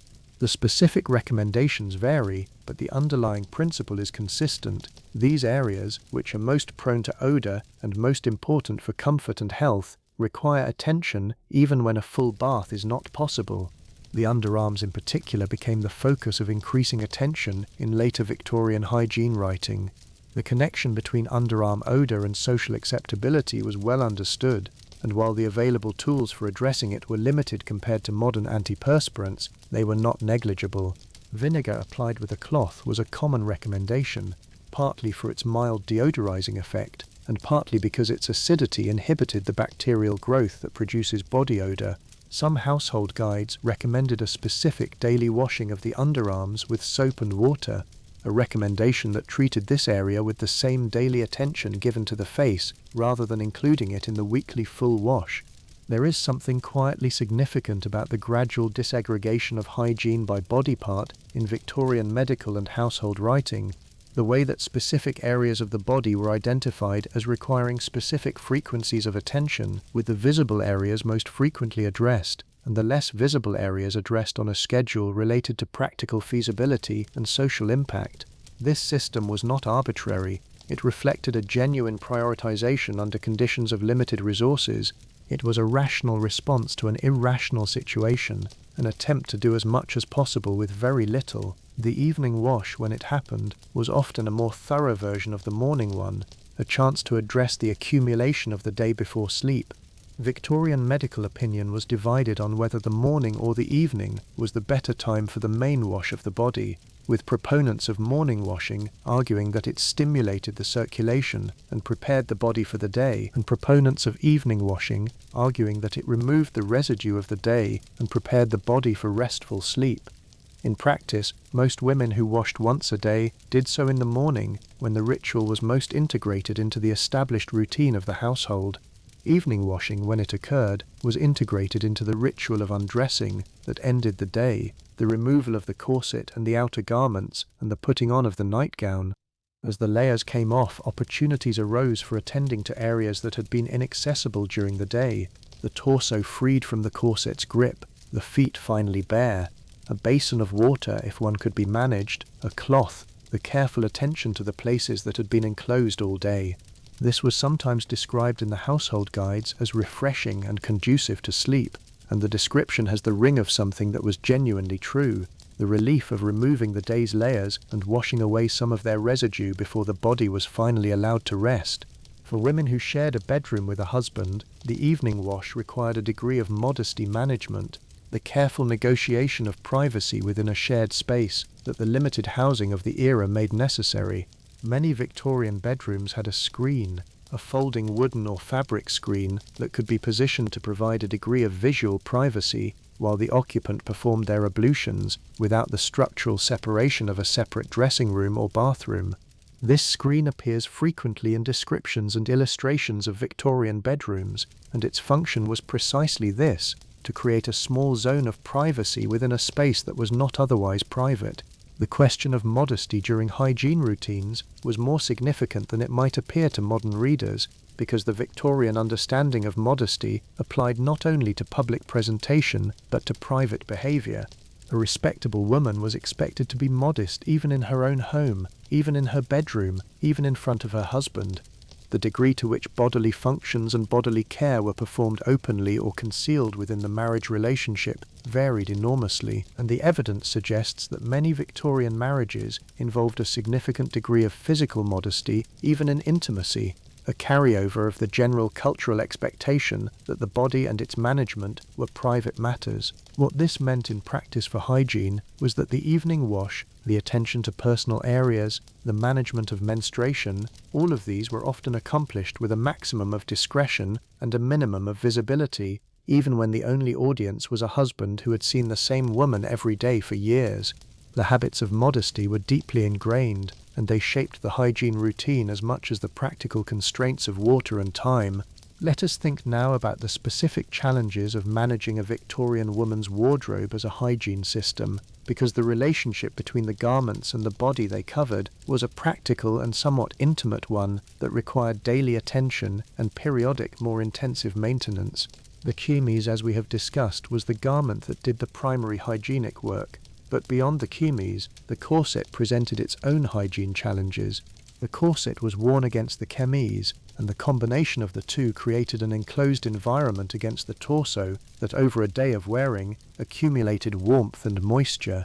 The inside of the corset could become damp with perspiration, and the stiffening materials used in Victorian corsets, whalebone in earlier decades and steel bones by mid-century, did not respond well to frequent washing. The solution was careful airing. A corset that had been worn during the day was unlaced and hung on a specific stand or frame designed for the purpose, often positioned near a window or fire to allow it to air thoroughly before being stored. The inside was sometimes wiped with a slightly damp cloth, and some women applied a light dusting of powder to the inside to absorb moisture and keep the lining fresh. The outer fabric of the corset was sponged periodically, and the entire garment was washed only occasionally, because the washing and drying process was hard on the structure and could damage the boning and the stitching. This practice of airing the corset was so standard that it appears in nearly every Victorian household guide that addresses the care of women's clothing. It was understood to be essential, and it was practiced as a matter of course by women who wore corsets, which was essentially all of them except the very young and the very progressive. The airing stand, a simple wooden frame on which the corset could be left to dry and air, was a standard piece of household equipment. The petticoats required similar care, particularly the flannel petticoats worn in winter. Flannel does not clean easily, and it is prone to absorbing smells and retaining them. The standard practice was to brush flannel petticoats with a stiff brush after wearing, to remove any surface dust or debris, and to air them before putting them away. The flannel petticoat worn in winter might be washed once or twice during the season, and the rest of the time maintained through this regular brushing and airing routine. Given the physical reality of what a petticoat was doing, worn against the thighs and lower body of a woman moving through a world of coal smoke and horse-dung streets, the standard of cleanliness maintained through brushing and airing alone was necessarily limited, but it was the best available without either damaging the fabric or spending resources on frequent washing that the household could not afford. Wool outer garments, the dresses and bodices and jackets that formed the visible surface of the Victorian woman's clothing, were the most difficult to clean and received the least frequent washing. The sponging and spot cleaning that was done between launderings was a genuine skill, requiring knowledge of which preparations worked on which types of stain and which fabrics could tolerate which treatments. A well-maintained wool dress might be worn for a full season with only periodic sponging and pressing, kept fresh between wearings by careful storage with lavender and chalk, aired regularly to prevent the build-up of smell, and brushed after each wearing to remove dust and any visible contamination. The pressing of clothes with a flat iron was also partly a hygiene measure. Heat applied to fabric kills bacteria and refreshes fibres that have become compressed and limp with wearing. The steam from a damp cloth applied over the garment during pressing added additional cleaning action. Victorian dressmakers and household guides recommended pressing as a regular maintenance procedure, not just for aesthetics, but for the genuine freshening effect that heat and steam provided. White items, the collars and cuffs that were the visible edge of the respectable Victorian outfit, were treated differently from the heavier woolen and silk garments. They were detachable precisely so that they could be washed frequently without the labour of washing the entire dress. A fresh collar and fresh cuffs could transform the apparent cleanliness of an outfit that had been worn for several days, and this was their explicit purpose. The white of the collar was the visual signal of cleanliness. The collar could be changed daily if necessary, a piece of linen or cotton that could be laundered easily and quickly compared to the heavy woolen bodice to which it attached. This attention to the visible white details of the outfit was characteristic of Victorian hygiene management generally. Maximise the appearance of cleanliness at the visible points where cleanliness could be assessed, and manage the less visible areas with whatever resources remained. It was a sensible strategy under the circumstances, even if it created something of a gap between surface and reality. The gloves that Victorian women wore in public served a hygiene function among their other functions. Hands bare in public were considered improper, but they were also genuinely exposed to all the surfaces of the public world: door handles, carriage straps, the hands of other people, the general grime of a city that used horses as its primary transport and coal as its primary fuel. Gloves kept the hands themselves clean, in the sense of not directly contacting these surfaces, and they also meant that the gloves themselves bore the accumulation of contact rather than the skin. Kid leather gloves in particular were difficult to wash without damage, and a pair of gloves that had seen a day's use in London might be somewhat worse for the experience, which is why the custom of bringing a fresh pair of gloves to an evening engagement, even if the day gloves had been white when the morning began, was a standard social practice among women who could afford it. There is something characteristic about this solution, protecting the hands themselves from the world by covering them with an item that then needed to be cleaned, with the cleaning of the item being in some cases more difficult than cleaning the hands would have been. But the gloves served multiple purposes simultaneously: modesty and formality and social signalling, as well as the practical function of keeping the hands separated from the contaminated surfaces of public life, and their adoption across all but the most absolutely working-class elements of Victorian society reflected the degree to which the hygiene function was entangled with the social one. The shoes that Victorian women wore also tell a small story about hygiene. Boots that buttoned up the ankle and occasionally the calf kept the feet and lower legs clean in environments where streets were unpaved or poorly paved, where puddles of rainwater mixed with whatever the streets contained, and where mud was a year-round reality in most of England outside the better streets of major cities.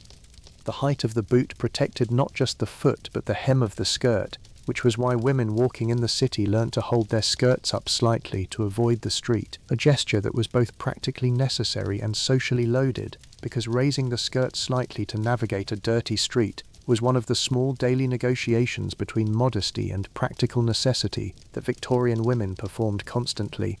The interior of the boot, worn for a full day without the kind of moisture management that modern synthetic materials provide, could accumulate sweat and odour in ways that required attention. Feet that had been enclosed in leather boots all day needed airing, and some women did attend to foot washing with a regularity that exceeded their attention to other body areas, partly because the feet bore the weight of the body and were subject to specific ailments like blisters and calluses that required maintenance, and partly because uncomfortable feet made an already physically demanding day more so. In summer, when the warmer weather made the enclosed boot more uncomfortable, lighter footwear was sometimes used for private occasions, though the public standard generally required the full boot regardless of temperature. The heat of enclosed feet in leather boots in July, added to the heat of multiple wool petticoats and a corset and a fitted bodice, created a physical experience of warmth and constriction that is genuinely difficult to imagine from the cool vantage point of climate-controlled modernity.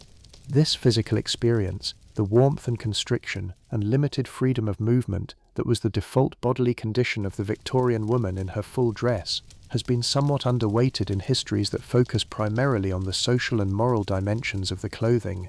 The body inside the clothing was warm, often uncomfortably so. It was restricted in its movements.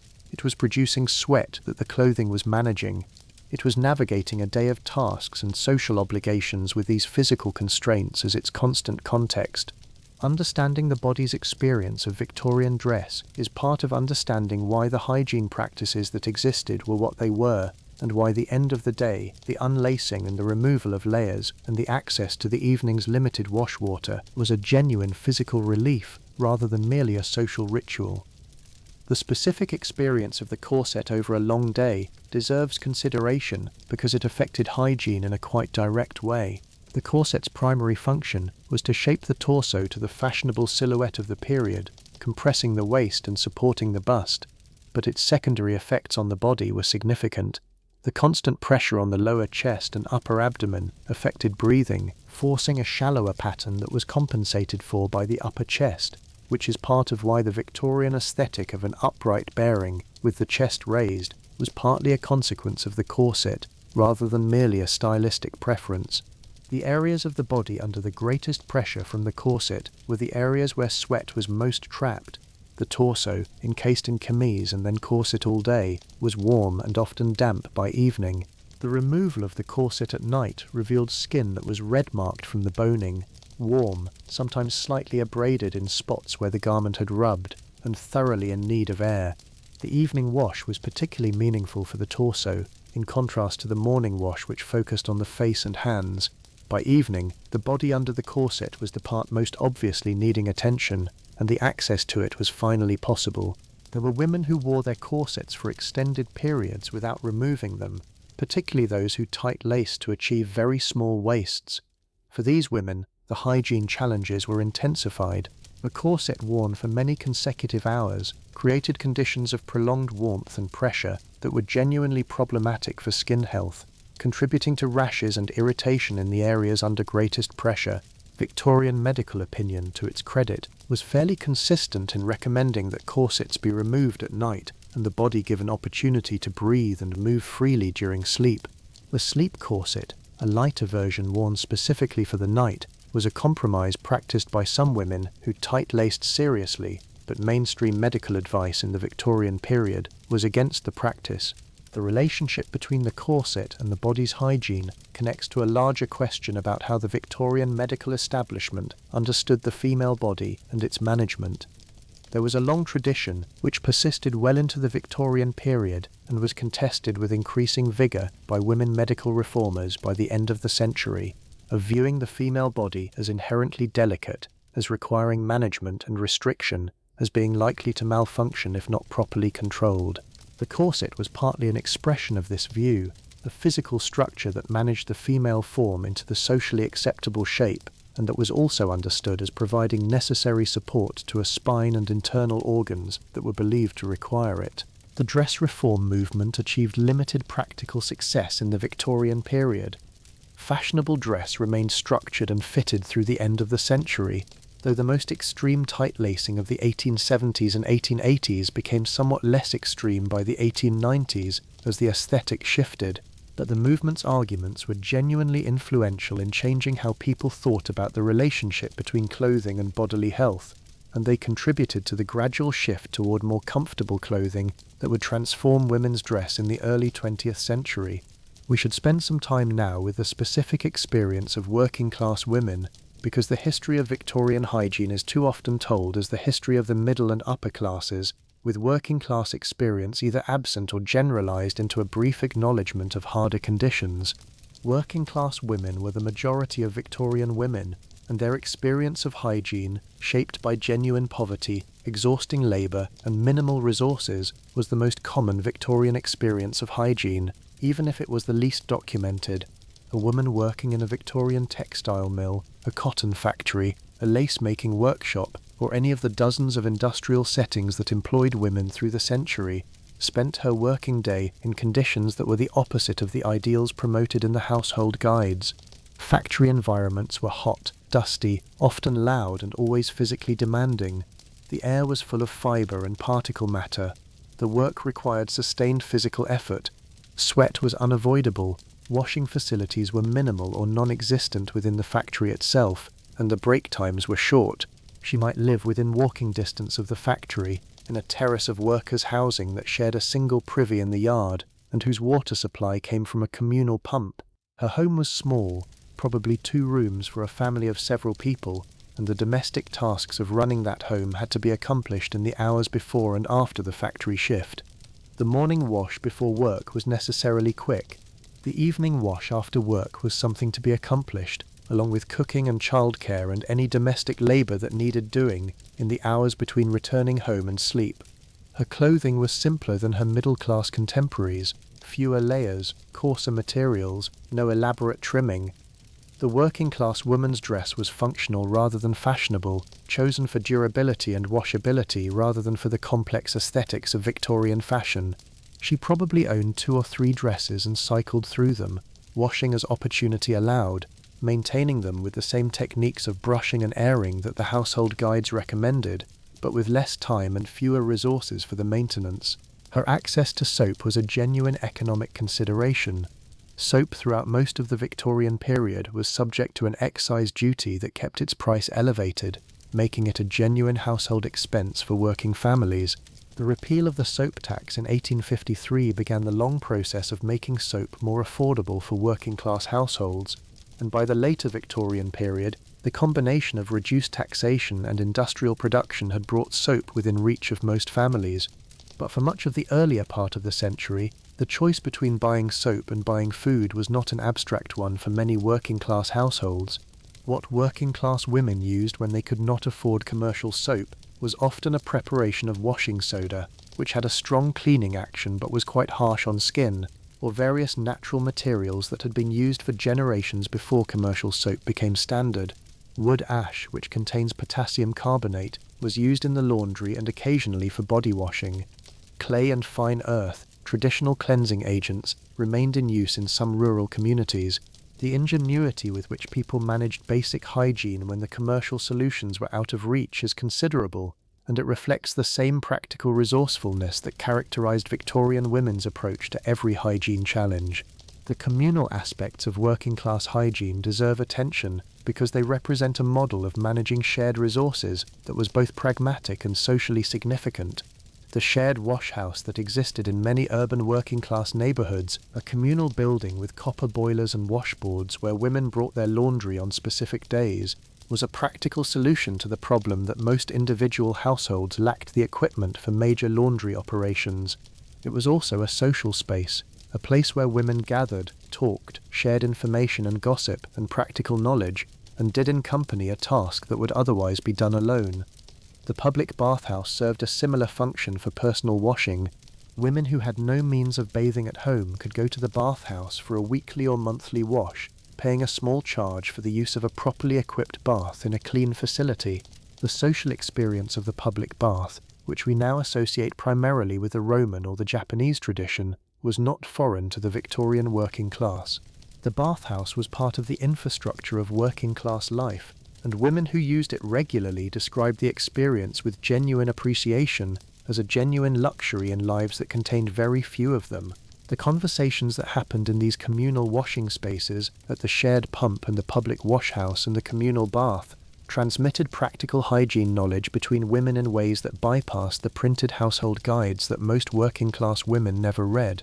How to get a particular stain out, what preparation was best for a child's skin rash, how to manage during the monthly period, how to keep a dress going for another season.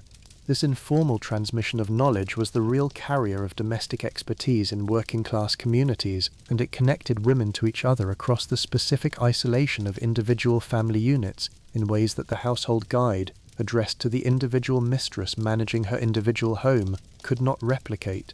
There was also, it should be said, considerable variation within the working class, a range of circumstances and standards and practices that the category of working class tends to flatten.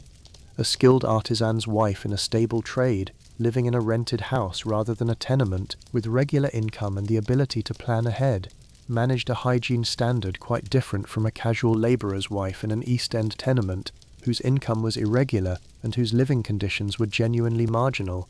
Between these two poles was an enormous range of experience, of women making the best of very different circumstances with varying degrees of success. The domestic servant, who occupied a peculiar position between the working class and the middle class household she served, deserves specific mention in this context. Domestic servants lived within the household of their employer, had access to the hot water and clean linens of that household as part of their position, but had those resources available to them in a managed and limited way. The hierarchy of the Victorian household meant that servants used what the household provided after the family's needs had been met.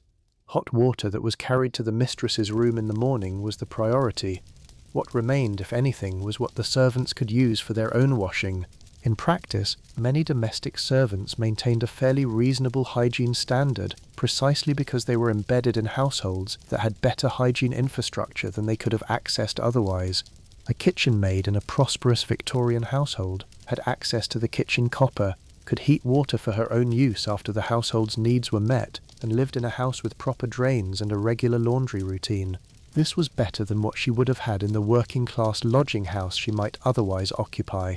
But her access to these resources was conditional, at the discretion of her employer, and the hours available for her own personal maintenance were the margins left after the household's demands were met, which were often very small margins indeed, and the social expectation applied to servants that they should appear clean and neat at all times while making the appearance of effort invisible was itself a hygiene demand imposed from above without necessarily providing the means to meet it. We are going now to think about the specific experience of hygiene through the different seasons of the year, because the Victorian experience of the body was profoundly seasonal in ways that our climate-controlled modern lives largely are not, and these seasonal variations had real effects on the hygiene practices available and necessary. Winter in Victorian England was genuinely cold in a way that the indoor environment provided limited protection against. Houses without central heating, with fireplaces as the primary heat source, were warm in the rooms where fires were kept and cold everywhere else. Bedrooms were cold. Hallways were cold. The kitchen might be warm near the range, but the areas away from the heat source were often not much warmer than the outside air. The daily wash in winter involved getting out of bed into a cold room, approaching a basin of water that had cooled overnight or been carried up in a pitcher that cooled quickly on the way, and washing with water that was at best tepid and at worst genuinely cold. This experience was universal. It happened to women of all classes in their own specific variations. The wealthy woman's bedroom might be slightly warmer because a servant had come in early to lay the fire, and the water carried to her room might still be hot when it arrived. But the general experience of cold, of washing against the ambient temperature of an unheated environment, was shared across the social spectrum to a degree that our climate-controlled modernity makes hard to imagine. The response to winter was partly a matter of clothing. The additional layers of flannel petticoat and heavier wool, the warmer stockings, the thicker bodice lining. But it was also a matter of adjusting the hygiene routine to the season. Full baths, always logistically challenging, became even less feasible in winter, both because the cold made undressing and redressing in cold water uncomfortable, and because heating sufficient water for a bath required burning more fuel that was itself expensive. The winter routine tended toward the absolute minimum of face and hands, with the more thorough washing deferred to warmer weather. There is a curious seasonal rhythm to Victorian hygiene that appears when you read enough household guides and personal diaries. The sense that spring and summer were the natural times for more thorough attention to the body, while autumn and winter permitted a more minimal approach. This rhythm was partly practical and partly cultural, connected to a broader seasonal understanding of the body that saw summer as the time for outdoor activity and physical engagement, and winter as the time for drawing inward, for warmth and conserving resources. Summer brought its own hygiene challenges, primarily the heat. Under multiple layers of wool and flannel and structured undergarments, the body in summer was substantially warmer than the ambient temperature, and the management of perspiration became a more pressing issue than in the cooler months. The underarms and the areas under the corset were particularly affected. Women who could manage to incorporate more frequent partial washing into the summer routine, taking advantage of the fact that the water did not cool as quickly and that the cold water was less unpleasant against warm skin. Summer was also the season when outdoor activity was most feasible, when women walked more and gardened, and perhaps took the air at the seaside or in the country, all of which involved greater physical activity and therefore greater perspiration. The summer holiday at the seaside, which became an institution for the middle classes from the mid-Victorian period onward, as the railway network made it accessible, offered something genuinely unusual: the opportunity to bathe in the sea, which was an entirely different kind of bathing from anything possible in an ordinary household. Sea bathing was prescribed by Victorian medicine as health-giving, and it was practiced with the same modesty management that characterized every other aspect of Victorian bodily exposure. The bathing machine, that distinctive Victorian invention, was a wheeled hut that was rolled into the sea so that the bather could descend steps directly into the water without being visible from the beach. Women wore voluminous bathing costumes that covered far more of the body than any modern bathing suit, and the social ritual of sea bathing was carefully managed to prevent the display of the body to any unauthorized observer. But underneath all the ritual and the management, sea bathing was a genuine immersion of the body in water, a full washing in a natural environment, and the accounts of Victorian women who took to the sea suggest that many of them found it genuinely pleasurable, in a way that the domestic hygiene routine did not typically generate. The freedom of the water, the sensation of the whole body being immersed, the temporary release from the layering and structure of daily dress, was experienced as physically liberating even when it was accomplished within a careful framework of modesty and decorum. The sea bathing holiday also represented one of the few occasions when Victorian women were explicitly encouraged to prioritize the physical experience of their own bodies, in the name of health rather than social obligation. The therapeutic narrative around sea bathing gave permission for physical pleasure and physical attention that was less available in the ordinary domestic context. This is perhaps why accounts of Victorian seaside holidays have a particular warmth and vividness that contrasts with the more guarded tone of accounts of ordinary domestic life.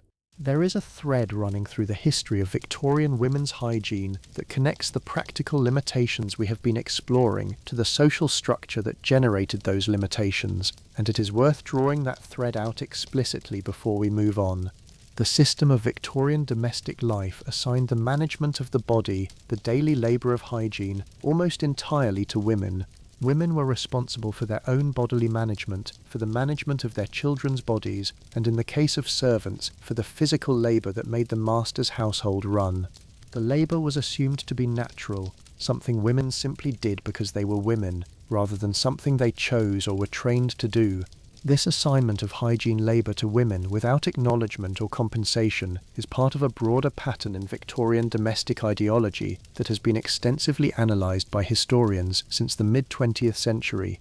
The point here is not to repeat that analysis, but to notice how specifically it applied to hygiene, to the daily washings and the monthly management of menstruation and the laundry and the care of sick family members and all the other bodily management that Victorian domestic life required. All of this was women's work, categorised as such, invisible as such, and entirely dependent on women to do it. So understanding this makes the history of Victorian hygiene not just a history of practice, but a history of labour.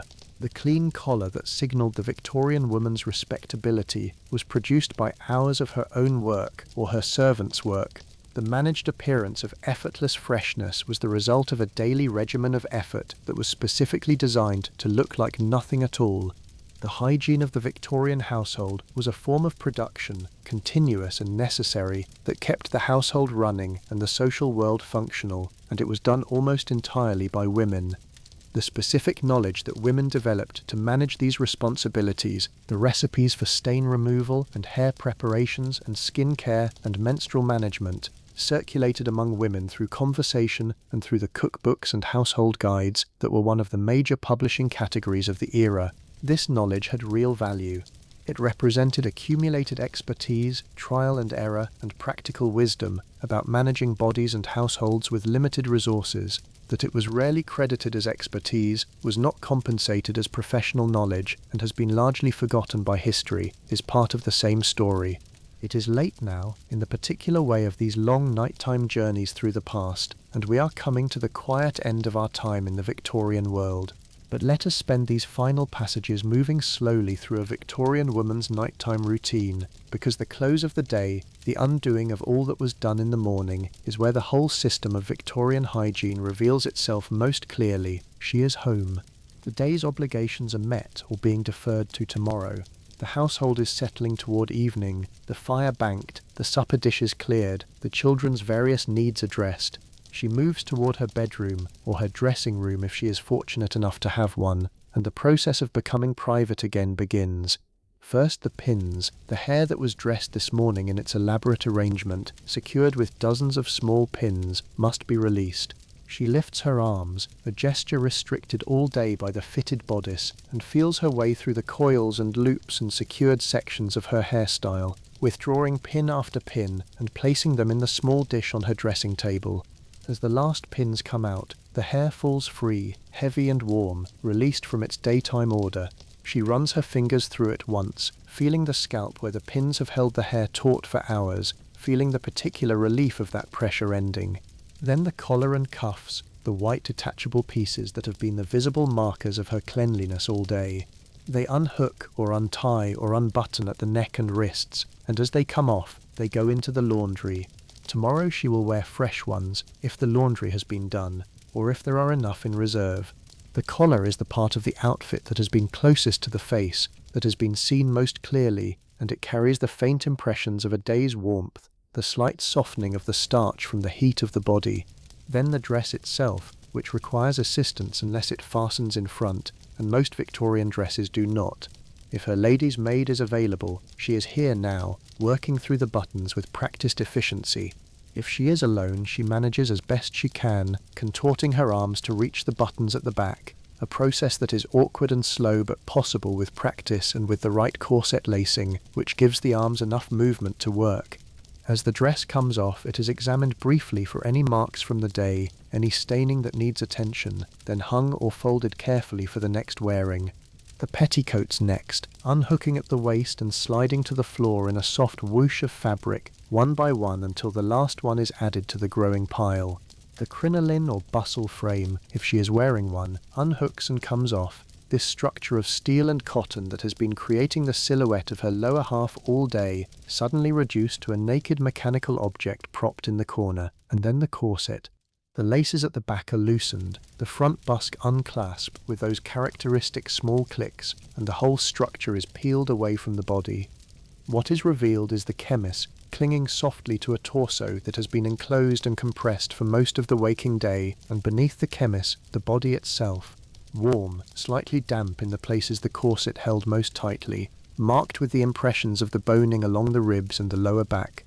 She takes a breath, the kind of breath that is not possible in a properly fitted corset, a breath that fills the lower lungs as well as the upper, that expands the full circumference of the rib cage. If there is a reliable marker of the end of the Victorian woman's day, it is this breath, this first fully unrestricted breath after hours of partial breathing. The accounts of Victorian women who describe undressing use language that consistently circles around this moment, the relief of it, the physical pleasure of the unlacing, the release. The corset is hung to air on its frame. The chemise, if it is being changed, is added to the laundry. The basin of water is brought, or is already in the room, and the evening wash begins. With access now to the parts of the body that were enclosed all day, the washing takes a different character from the morning routine. The torso can be attended to, the skin marked by the corset can be washed with cool water and patted dry, the intimate areas can be washed properly, the feet, out of their boots and their stockings at last, can be given the attention that a full day of walking has made them need. The hands, which have been in gloves for public appearances and bare for private work, can be washed thoroughly with whatever soap is available. The nightgown that goes on after the wash is a simpler garment than anything worn during the day, loose and long and white, made of cotton or fine linen, without structure or restriction. Putting it on is itself a physical pleasure, the softness of it against skin that has been managed and structured all day. Some Victorian women's nightgowns were beautifully made, with lace and embroidery that were reserved specifically for this private garment seen by no one but the household, a small personal luxury within the larger apparatus of necessity. The hair, loose and brushed out now by the lady's maid or by the woman herself through those deliberate strokes, is braided loosely for sleep, not in the complex arrangement of the daytime, but in a simple plait that will prevent tangling without pulling. The braid is tied with a soft ribbon. Sometimes a sleep cap goes on over it, a light cotton or silk cap that protects the braided hair during sleep and keeps the head warm in cold rooms. The cap is one of those practical Victorian solutions that looks faintly absurd to modern eyes and makes complete sense when you understand what it was for. There is a moment, somewhere in this process, that comes up in the accounts of Victorian women with enough regularity to suggest it was a genuine and shared experience, the moment of looking in the mirror, not the morning mirror consultation, which is purposive and forward-looking, assessing whether the presentation is correct before facing the day. The evening mirror is different. It is the face after the performance is over, the face without the managed expression required in public, the face that has been moving through a whole day's worth of emotions and suppression and social navigation, now finally able to be itself. What did Victorian women see in that mirror, in those quiet evening moments? The diaries that survive suggest an enormous range, satisfaction with the day accomplished, fatigue that the daylight had not shown, the beginning of a thought that could not be finished before the candle was extinguished, a small private recognition of something that the day had not permitted to be said aloud. The evening mirror, the moment of looking at yourself before sleep, was one of the few genuinely private moments of the Victorian day, and the thoughts it generated were not always the thoughts that the household guides and etiquette manuals and moral advisors of the era would have approved of. The candle is put out, the bed is entered, often still cold from the air in the room, warming slowly to the heat of the body, the layers of blankets and perhaps a warming pan if the household had one pull close. The breathing slows. The day, with all its management and performance and effort, finally ends. Let us follow the day forward then, from the cold morning basin to the afternoon hours, when social obligation might take a woman out of the house, and when the hygiene challenges shifted from the private to the semi-public. Going out in the Victorian sense was itself a kind of performance of cleanliness and propriety. A woman preparing to pay a call, or to walk to the shops, or to attend a lecture or a church function, was preparing herself to be visible in a specific social context.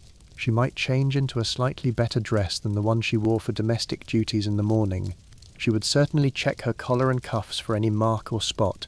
She would put on her gloves, which served multiple purposes. They protected the hands from the elements and from contact with surfaces of uncertain cleanliness. They concealed any roughness or redness that daily housework might have left on the hands, and they communicated a specific social message about the wearer, that she was the kind of woman who wore gloves when she went out, which was the kind of woman who understood the codes of respectability. The relationship between gloves and hygiene is in some ways a microcosm of the broader Victorian approach. Gloves kept the hands clean, or rather they kept them looking clean, which in the social calculation amounted to the same thing, but they were also themselves objects that required maintenance. White gloves got dirty, coloured gloves faded, all gloves needed to be cleaned, which for the better quality leather gloves was a delicate and time-consuming process.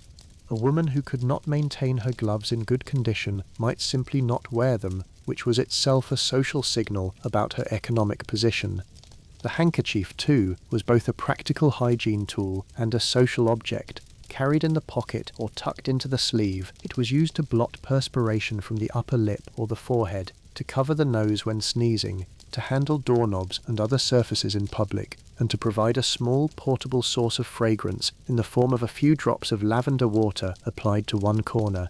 The handkerchief was expected to be clean at the start of the day, and it was not always expected to remain so, but the fresh handkerchief was a symbol of the attention a woman paid to her own presentation. Street dirt in Victorian cities was a particular hygiene challenge for women whose skirts reached the ground. The streets of any Victorian city were genuinely filthy in ways that are difficult to fully imagine now. Horse manure was the most obvious element, produced in quantities that represented a genuine urban crisis. A large city might have tens of thousands of horses working its streets, pulling cabs and carts and buses, and each of these animals produced a significant quantity of waste daily. Added to this were the coal dust from the thousands of chimneys, the general refuse of urban life before mechanized refuse collection, the mud churned up by iron-wheeled vehicles on unpaved or poorly paved roads, and in many older neighborhoods the overflow from drains and cesspits that had not been properly connected to sewers. A woman walking through these streets gathered their evidence on her skirt hem. The bottom several inches of a dress worn outdoors in any Victorian city would, within a short walk, be significantly soiled. This was accepted as a fact of life, and several responses to it were developed.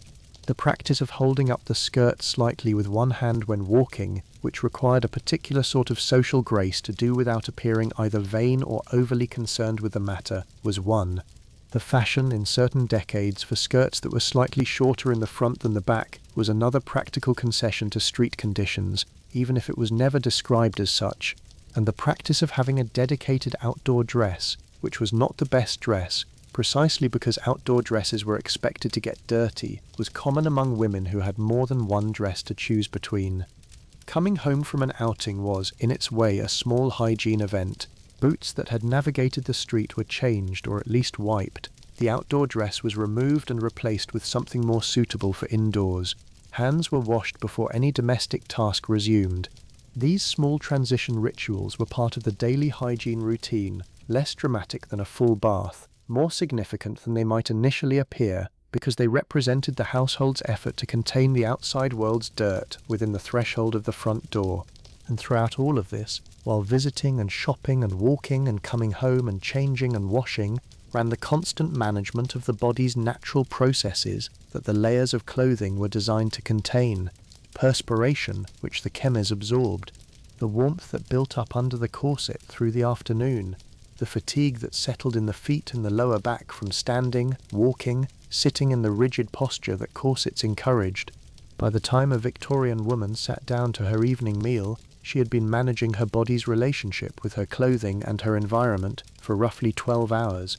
The evening, when domestic obligations of a social kind were complete and the unmaking of the day's presentation could begin, was in some ways the most honest hour. Let us think now about that unmaking, about the evening routine and what it involved, because here too the hidden labour of Victorian hygiene becomes visible if you know where to look.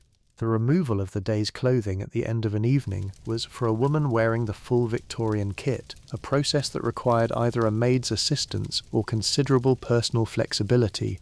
The dress might button at the back in places no human being can comfortably reach alone.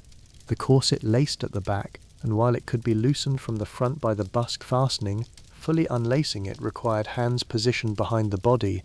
A woman's maid, where one existed, performed these services as a matter of course. She unbuttoned, unlaced, unpinned, and helped the lady out of one set of clothing and into another, whether that other was a dressing gown for the later evening or a nightgown for bed. For women without a maid, the process of undressing was a test of ingenuity and patience. Corsets with backlacing that could not be reached required either a family member's help or the development of particular techniques for reaching the laces with a stick or hook, or simply enduring the tightness until morning. This was not an unusual situation for women of modest means. The assumption in much Victorian domestic and social advice that a woman had a maid to help her dress and undress was an assumption that reflected the middle-class ideal rather than the lived reality of the lower middle classes and below. Once undressed, the evening washing routine was a companion to the mornings. The body was washed partially, the face, the neck, the hands, the feet perhaps, if they had been particularly tired, using the basin and pitcher once more. The hair was brushed carefully and at length, which served both an aesthetic purpose and a practical one, as the brushing distributed the scalp's natural oils along the hair shaft in the manner that we have explored before. A clean chemise was put on for sleeping, and then, in the quiet of the bedroom, with the fire banked or the candle lit, the day's work of appearance and management was over. The bedroom itself was, in the Victorian domestic ideal, a space of recuperation and cleanliness separate from the public spaces of the house. Bedding was changed regularly, the sheets and pillowcases washed when they became soiled, aired between washings by being turned back and exposed to the air during the day. The bedroom air was considered important. Fresh air was believed to be vital for health, and many Victorian domestic manuals recommended that bedroom windows be opened slightly even in winter to prevent the accumulation of what they called foul air, the stale product of breathing in an enclosed space overnight. The concern about bedroom air reflected the medical understanding of the era. The miasma theory, which held that disease arose from bad air, the emanations of decaying matter, stagnant water, and the products of human habitation, had been the dominant framework for understanding infection for most of the century.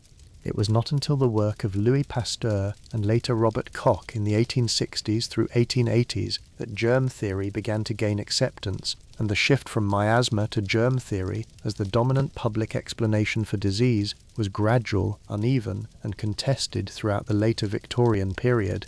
Under miasma theory, the emphasis in hygiene was on the removal of bad smells and the introduction of fresh air. Drains and sewers were reformed, not because reformers fully understood that contaminated water carried cholera, but because the smell of old sewage in the streets was understood to be inherently dangerous.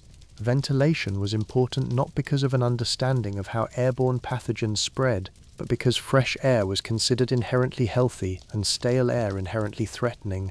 The practical outcomes of miasma theory-informed hygiene were often beneficial, even when the underlying logic was incorrect.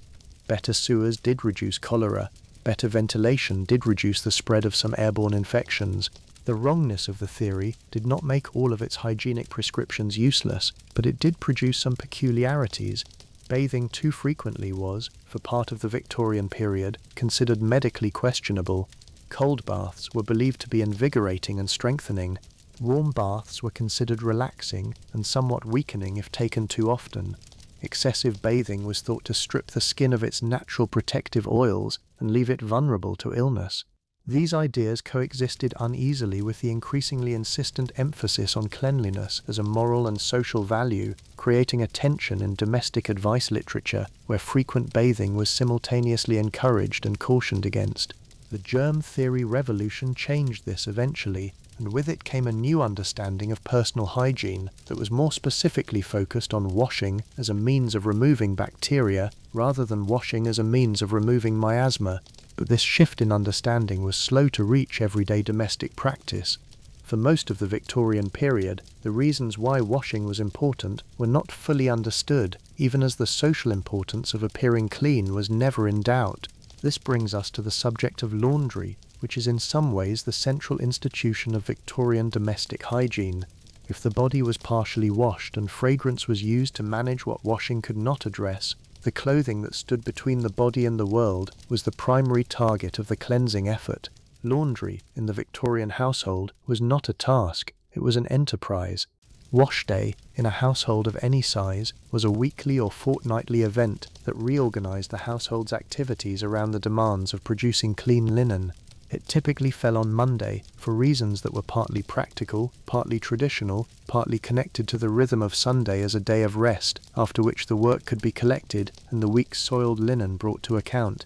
The preparations began on Sunday evening in many households, with the sorting of the laundry, the assembling of the equipment, and the beginning of the soaking of the whites. And the equipment for Victorian laundry was considerable. A large copper or iron boiler, built over a fire in the kitchen or scullery, or in working-class homes the large copper tub in the back kitchen that was kept for this purpose, wooden washboards against which the linen could be scrubbed, wooden dolly sticks or dolly legs, which were used to agitate clothing in the wash tub before mechanical mangles became common, starching bowls for the collars and cuffs that required stiffening, flat irons heated on the range, clotheslines or drying horses, baskets for carrying. The whole assemblage represented a significant capital investment for a household, and the labour it produced was physically demanding in a way that is difficult to fully convey. The washing of whites, the chemises, the nightgowns, the petticoats, the collars, the handkerchiefs, the bed linen was the most involved part of the process. These items were soaked overnight, then boiled in the copper with washing soda and soap to loosen the dirt and lift stains.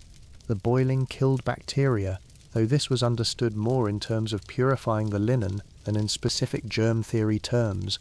After boiling, the items were wrung out, rinsed, sometimes rinsed several times to remove the soap, wrung again, and then either blued. A small amount of blue dye was added to the rinse water to counteract the yellowing that whites develop over time, and hung to dry. In a large household, the laundry of a week might include dozens of chemises, multiple sets of bed linen, table linen, kitchen cloths, a quantity of petticoats, collars, cuffs, nightgowns, stockings, and handkerchiefs, as well as whatever outer garments were to be washed in a given week. The process consumed the entire day, sometimes 2 days. In houses with domestic help, the laundry might be the responsibility of a dedicated laundress or washerwoman who came in for the purpose, or it might be sent out to a laundry, particularly in urban areas where commercial laundry services existed. In houses without help, the woman of the house washed her own family's clothing, or perhaps the older daughters did, working alongside their mother through a long, physically exhausting day. The outdoor wash was a feature of many households, particularly in rural areas and smaller towns where space permitted. In cities, lines could be strung between houses, across yards, or in the occasional larger gardens. Neighbours' wash hanging together in a shared yard was a common feature of working-class urban life, as ordinary and unremarkable as the neighbours themselves, though it also meant that the state of a family's linen was in some sense a matter of communal awareness. A woman whose family's washing was visibly grey or poorly cared for was a woman whose domestic competence was quietly being evaluated. The drying of laundry depended entirely on the weather in ways that modern laundry practice does not. Wet linen hung out on a rainy day did not dry. Linen hung out on a foggy London day might absorb the smells and particulates of the city rather than emerging fresh. In winter, laundry might dry at all only when brought inside and hung before the fire or on a clothes horse, where it took up room and created the warm, damp atmosphere of a Victorian Monday evening that was both recognisable and slightly oppressive. The smell of damp linen drying near a coal fire is a very particular smell, and it pervaded Victorian domestic spaces on wash days with a completeness that left the entire household smelling faintly of the enterprise. Ironing followed drying, and ironing too was a skilled and time-consuming task. Flat irons were heated on the range and tested for temperature against a scrap of linen before being applied to the good clothing. The temperature had to be exactly right, too hot and the linen scorched, leaving a brown mark that represented both damage and the visible evidence of poor ironing skills. Too cool and the wrinkles did not come out. The irons had to be wiped clean before each use to avoid transferring any residue to the white linen. They cooled quickly and had to be reheated regularly. A basket of laundry that included fine linen, cotton chemises, cotton voile, wool and silk required different approaches to each, and the ironing of these various materials was a test of domestic competence that was taken seriously. The result of all this labour was a supply of clean linen that constituted the functional core of Victorian hygiene. Clean chemises, clean nightgowns, fresh handkerchiefs, pressed collars, smooth sheets. These were the items that touched the body directly, and their cleanliness was the cleanliness that mattered most in the practical everyday sense. The clean linen was folded and placed in the drawer or press, where it sat in the company of lavender bags, emanating a fresh, laundered smell that was the olfactory signature of a well-run household. It is worth pausing here to note that the labour of laundry was, for many working-class women, not only a domestic task but an economic one. Taking in laundry was one of the most common forms of paid work for married working-class women throughout the Victorian period. It could be done at home, around the demands of childcare and other domestic duties, and it required no particular capital investment beyond what a basic household already possessed. The washerwoman was a ubiquitous figure in Victorian urban life, visiting the houses of her better-off neighbours to collect their laundry on a Monday and return it pressed and folded on a Wednesday or Thursday. The relationship between laundress and client was one of the more intimate economic relationships in Victorian domestic life, because the laundress knew the contents of the family's linen. She knew who was unwell from the nature of the soiling on the linen. She knew the family's size and composition from the chemises and nightshirts she washed.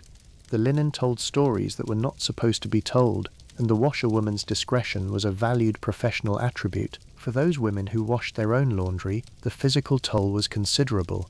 The wrists, forearms and shoulders were subjected to hours of scrubbing, wringing, lifting and carrying. The skin of the hands was constantly exposed to hot water, harsh soap and washing soda, which left it raw, red and rough. The washerwoman's hands were recognizable as washerwoman's hands, with a particular texture and roughness that marked them as the hands of labor. For women of higher social status, this distinction mattered. Soft hands, protected by gloves outdoors and by the avoidance of certain domestic tasks indoors, were a class marker, another aspect of the visible performance of the social position one occupied. Now let us turn to a subject that Victorian domestic life surrounded with the most careful silence of all, and which any honest account of Victorian women's hygiene must address: menstruation. The monthly reality of reproductive life, managed without any of the disposable products we take for granted, in a social context that treated the subject as entirely unfit for direct acknowledgement. Victorian women managed their menstrual periods with reusable cloths. This is the plain fact, and it deserves to be stated plainly before anything else is said about it. Cotton or linen cloths, folded and shaped into pads, secured with tapes or pins to whatever undergarment could hold them in place, changed as needed throughout the day, soaked and washed and dried and reused.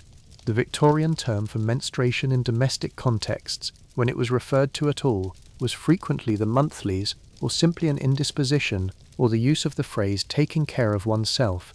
The euphemism was thick and consistent. The management of these cloths required careful planning and consistent attention. During the day, changing a cloth meant retreating to a private space, which in many domestic settings was not easily available. In a crowded working-class house, where rooms were shared and privacy was negotiated rather than assumed, The logistics of managing menstrual hygiene required ingenuity and stoicism.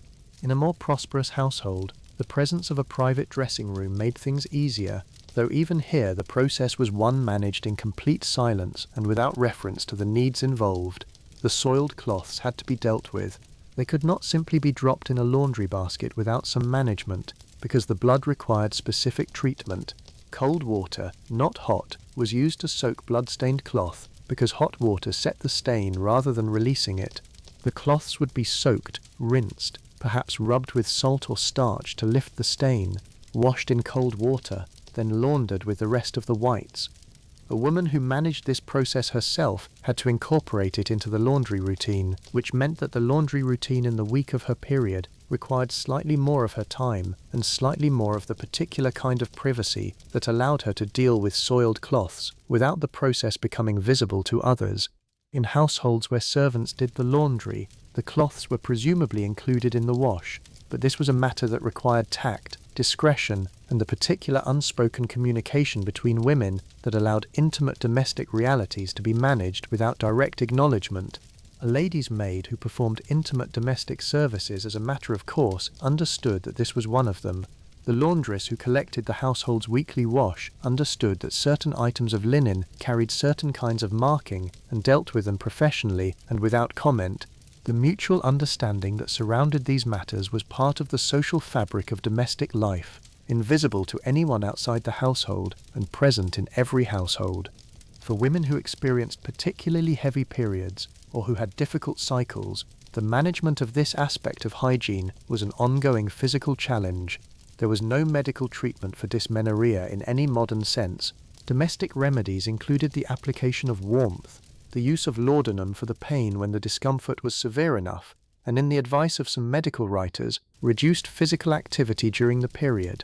This last recommendation, while possibly well-intended, had a complicated relationship with the lives of women who could not afford to reduce their activities, working women who could not stop working, mothers whose children did not stop needing care, servants whose employers did not recognize the legitimacy of such a need. The silence around menstruation meant that young women often received little preparation for what to expect at menarche. Mothers might tell daughters very little. Domestic servants might advise each other in the blunt, practical language of shared experience. Medical texts for women, which began to appear in greater numbers in the later Victorian period, were written in careful clinical terms that were not always accessible to readers without some education. The gap between what needed to be managed and what could be openly discussed was wide, and most women managed it by learning quickly what was necessary and then getting on with the rest of their lives. There is something both admirable and rather heavy in this quiet competence. The monthly cycle, which in the modern world is discussed with varying degrees of candour depending on cultural context, was in Victorian life an entirely private management project, requiring planning and resources and physical work, acknowledged only in the most indirect terms and woven invisibly into the fabric of domestic routine. Victorian women navigated this reality in addition to all the other hygiene challenges of their daily lives, without complaint, at least not in any register that was considered appropriate for public expression. The management of pregnancy and childbirth added further dimensions to the hygiene challenges of Victorian women's lives, but these are perhaps subjects for another evening. What concerns us here is the daily and monthly reality, the ongoing navigation of a physical life in a world that required cleanliness while limiting the means of achieving it. Let us move now to the hair, because the hair occupied a specific and complicated position in the Victorian hygiene and beauty landscape.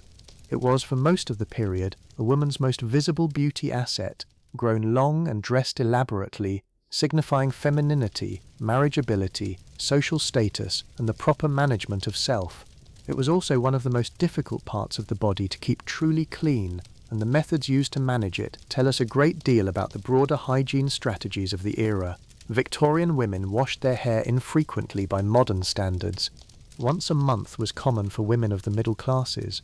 Once every few weeks might be the pattern for working women who had less time for the elaborate process involved. Hair washing was not a quick event. It was a significant domestic undertaking that required planning, time, and sometimes assistance. To wash long Victorian hair, which might hang to the waist or below when uncoiled, required a sufficient quantity of warm water, a mild soap, or egg-based shampoo preparation, and a warm place to dry afterward. The hair would be washed in a basin, which meant bending the head forward repeatedly to rinse. The weight of wet hair, particularly when the hair was very long and very thick as Victorian beauty ideals encouraged, was substantial. The drying process was long. In cold weather, a woman who washed her hair was in some danger of sitting in a drafty house with wet hair for an hour or more, which carried the real risk of catching a chill. In warm weather, drying was easier, but the time involved was still significant. Between washings, the hair was maintained primarily through daily brushing. 100 strokes with a horsehair brush, or something approaching that number, was the standard recommendation in domestic beauty advice. The brushing served several purposes. It distributed the scalp's natural oils along the hair shaft, providing natural conditioning that kept the hair soft and manageable. It removed the surface dust and debris that settled on hair worn exposed, even in the elaborate updos of Victorian fashion where some portion of the hair was always potentially accessible to the urban atmosphere, and it stimulated the scalp, which was believed to promote hair growth and health. The brushing also dealt with tangles in long hair that had been pinned up for many hours, sometimes since early morning, before being let down at night. The nightly unpinning and brushing of the hair was part of the personal ritual of the evening, whether performed alone or by a maid, and it was a moment of transition between the public self and the private one. Hair that had been arranged into a fashionable and elaborate coiffure during the day was released into something much more natural at night, and the brushing that attended this release was a genuine act of care for a part of the body that received otherwise relatively little direct attention. Dry shampoos of a kind existed in Victorian practice, though they were not called by that name. Fine powders, often based on cornstarch or orris root, were worked into the hair at the roots and then brushed out, absorbing excess oil and leaving the hair looking fresher between washings. These preparations had a long history.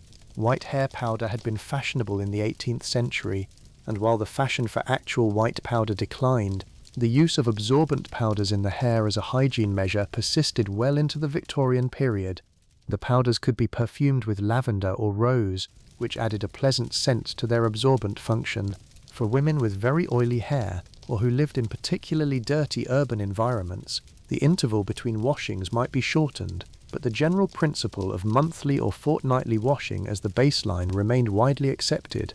The belief that washing the hair too often was damaging to it, stripping the scalp's natural oils, and causing the hair to become dry and brittle, was widely held in domestic advice literature, and it had some basis in the reality of the rather harsh soaps used, which could indeed strip the hair if used too frequently without any equivalent of modern conditioner to restore moisture. The arrangements in which Victorian hair was worn complicated the question of cleanliness further. The elaborate updos of mid and late Victorian fashion required considerable quantities of pins, combs, and in some cases false hair, switches and braids made from human hair, to supplement the wearer's own. Hair that is pinned into complex arrangements for many hours is hair that cannot be easily inspected or cleaned. Pins left in the hair overnight could scratch the scalp. The foundations of elaborate hairstyles, the pads and rolls and wireframes that gave them their shape, were not washed at all. They were used until they were too soiled or worn to continue, and then replaced. The head itself, the scalp, was also a concern in a world before modern pharmaceutical treatments for head lice, scalp conditions and dandruff. Head lice were a common reality of Victorian life, particularly among children and among people living in close quarters. Treatments included combing with a very fine-toothed comb, the knit comb, which removed eggs and insects by mechanical force. Various preparations, including some that contained toxic substances such as naphtha, were recommended for more severe infestations. For women of respectable social status, having head lice was a matter of considerable shame, and the treatments were applied with the same discretion as everything else connected to the less presentable aspects of bodily reality. Teeth represent another dimension of Victorian hygiene that is worth examining carefully, because dental health in the Victorian era was very poor by modern standards, and the methods used to maintain teeth were a mixture of the genuinely effective and the distinctly questionable. The Victorian toothbrush existed, though in forms that were more primitive than modern versions. Early Victorian toothbrushes had handles made from bone, ivory or wood, and heads packed with either natural bristles from hogs or badgers, or in later years synthetic alternatives. The effectiveness of these brushes was limited by the stiffness of the bristles and the lack of consistent use among much of the population. Tooth powder was the standard cleaning agent rather than toothpaste, which began to be sold commercially in jars toward the end of the century. Tooth powders were made from a variety of ingredients, including chalk, salt, charcoal, and various plant extracts, and they had varying degrees of abrasiveness and effectiveness. The cleaning of teeth was recommended in domestic health manuals, and women who paid close attention to their health and appearance did clean their teeth regularly. But the practice was not universal, and even among those who did clean their teeth, the methods available could not prevent the decay that resulted from a diet high in sugar, which became increasingly common across the century as sugar prices dropped and its consumption spread, combined with the absence of fluoridation and professional dental care as the concept currently exists. Dental problems were extremely common. Toothache was one of the most frequent complaints in Victorian medical records. Tooth extraction, performed by surgeons or dentists of varying training and skill, was the most common dental treatment. False teeth, dentures made from ivory, bone or vulcanized rubber with porcelain teeth, were a common feature of middle-class and upper-class mouths by the mid-Victorian period. The possession of a good set of false teeth was itself a status symbol, because real teeth in good condition were becoming rarer even among the prosperous, and a full set of natural teeth in a middle-aged Victorian person was uncommon enough to be remarkable. The social importance of presentable teeth meant that the maintenance of dental appearance was taken seriously, even when the underlying health of the teeth was poor. Bad breath, which is closely associated with decaying teeth and gum disease in the absence of regular dental care, was a known social problem. Mouthwashes and breath fresheners were available commercially, typically based on alcohol and aromatic herbs. Cloves were a traditional remedy for toothache that also left a strong medicinal scent in the mouth. Peppermint preparations were used as a finishing rinse. The management of breath, like the management of body odor, was another aspect of the perpetual hygiene performance, another layer of the work of appearing clean and presentable in a world that required it. The broader question of smell and its management connects everything we have been discussing, and it deserves its own moment of sustained attention, because the Victorian olfactory landscape was genuinely different from our own in ways that affected daily life profoundly. The cities of Victorian England were strongly scented places. Coal smoke, which was the primary fuel source for both industrial and domestic purposes, hung over every city in a grey-blue haze and deposited its residue on everything it touched: fabric, hair, skin, buildings, the air itself. The smell of coal smoke was the smell of Victorian urban life in the same way that petrol exhaust characterises modern city air, but more pervasive and physically present. Walking through any Victorian city was walking through coal smoke, and the evidence of that walk was deposited on clothing and skin throughout the course of an outing. Streets carried the smell of horse manure, as we have noted, and also the smell of the various waste products of industry, tanneries, slaughterhouses, dye works, all of which contributed to the atmospheric character of different urban neighbourhoods. The Thames, in the particularly notorious summer of 1858, smelled so strongly that the curtains of the Houses of Parliament were soaked in chloride of lime in an attempt to allow business to continue within sight of the river. This was an extreme case, but it illustrates how present smell was as a dimension of urban life. Within the home, the smells of cooking, of coal fires, of oil lamps before gas lighting became common, of the animal products used in various domestic processes, soap, tallow candles, leather goods, combined with the inevitable accumulation of smells from a household of several people living in close proximity. The concept of a neutral-smelling domestic environment was not a Victorian one. The domestic environment smelled of the things it contained and the processes it produced. Against this backdrop, the management of personal scent was a more complex undertaking than it might initially appear. The goal was not to eliminate smell, which was impossible in practical terms, but to ensure that the personal smell a woman presented was one that communicated cleanliness and femininity rather than labour, poverty or neglect. Lavender and rose were preferred because they were associated with the garden, with leisure, with the kind of domestic life that did not involve hard physical work. The smell of carbolic soap, which was commonly used in hospitals and for cleaning, was the smell of hard cleaning work, not of refined femininity. Carbolic might be on the hands after a particularly demanding household task, but a lady would wash her hands with something gentler and more fragrant before receiving visitors. The use of vinegar as a skin rinse, recommended in domestic beauty books as a toner for the face and a refresher for the body, served a dual hygiene purpose. Vinegar is mildly acidic and has some antibacterial properties, making it genuinely useful as a skin treatment. It is also strongly scented, and while it evaporates relatively quickly, its smell in the immediate aftermath of application was distinctive. This created the curious situation of a hygiene preparation that was briefly very strongly scented before becoming scentless, which required timing its application so that the most obvious stage had passed before social interaction.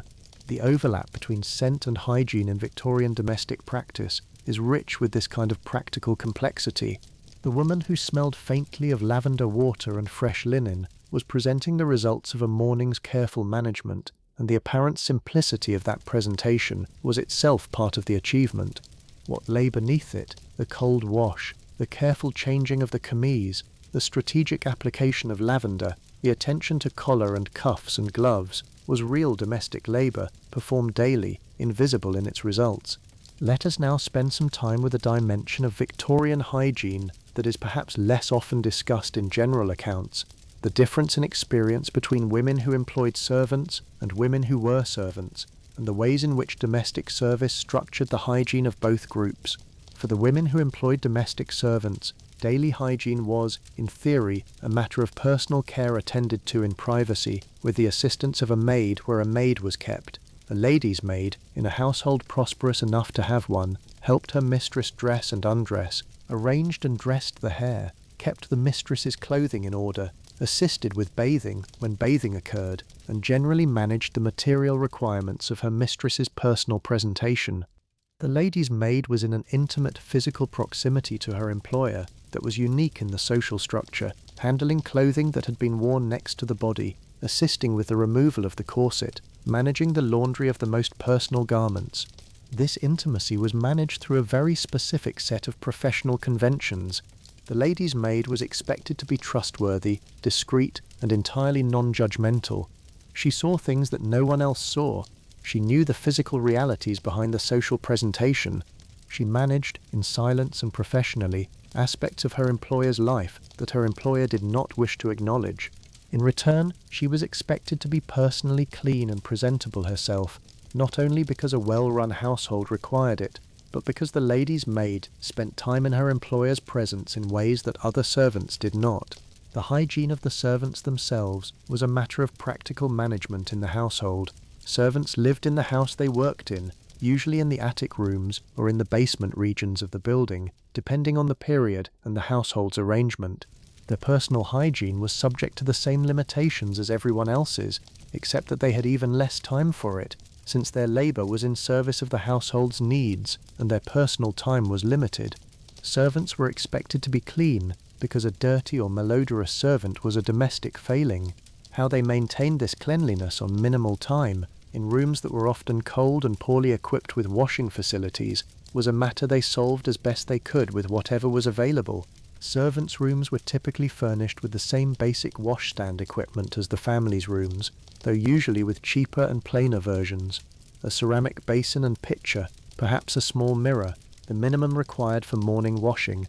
The water might be cold, since heating it and carrying it to the attic required effort that took away from other work.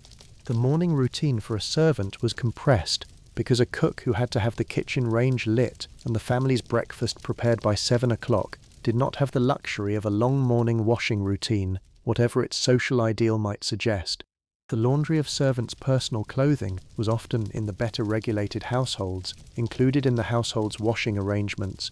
Some employers provided this as a matter of course. Others expected servants to manage their own laundry in their own time, which was limited.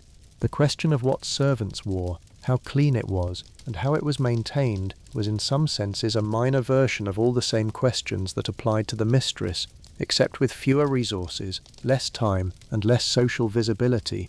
The distinction between upstairs and downstairs hygiene in a Victorian household was thus not a distinction between cleanliness and uncleanliness, but between different practical constraints and different social frameworks for understanding and managing those constraints. Both groups of women were navigating the same basic problem of a body that required regular maintenance in a world that made that maintenance logistically challenging.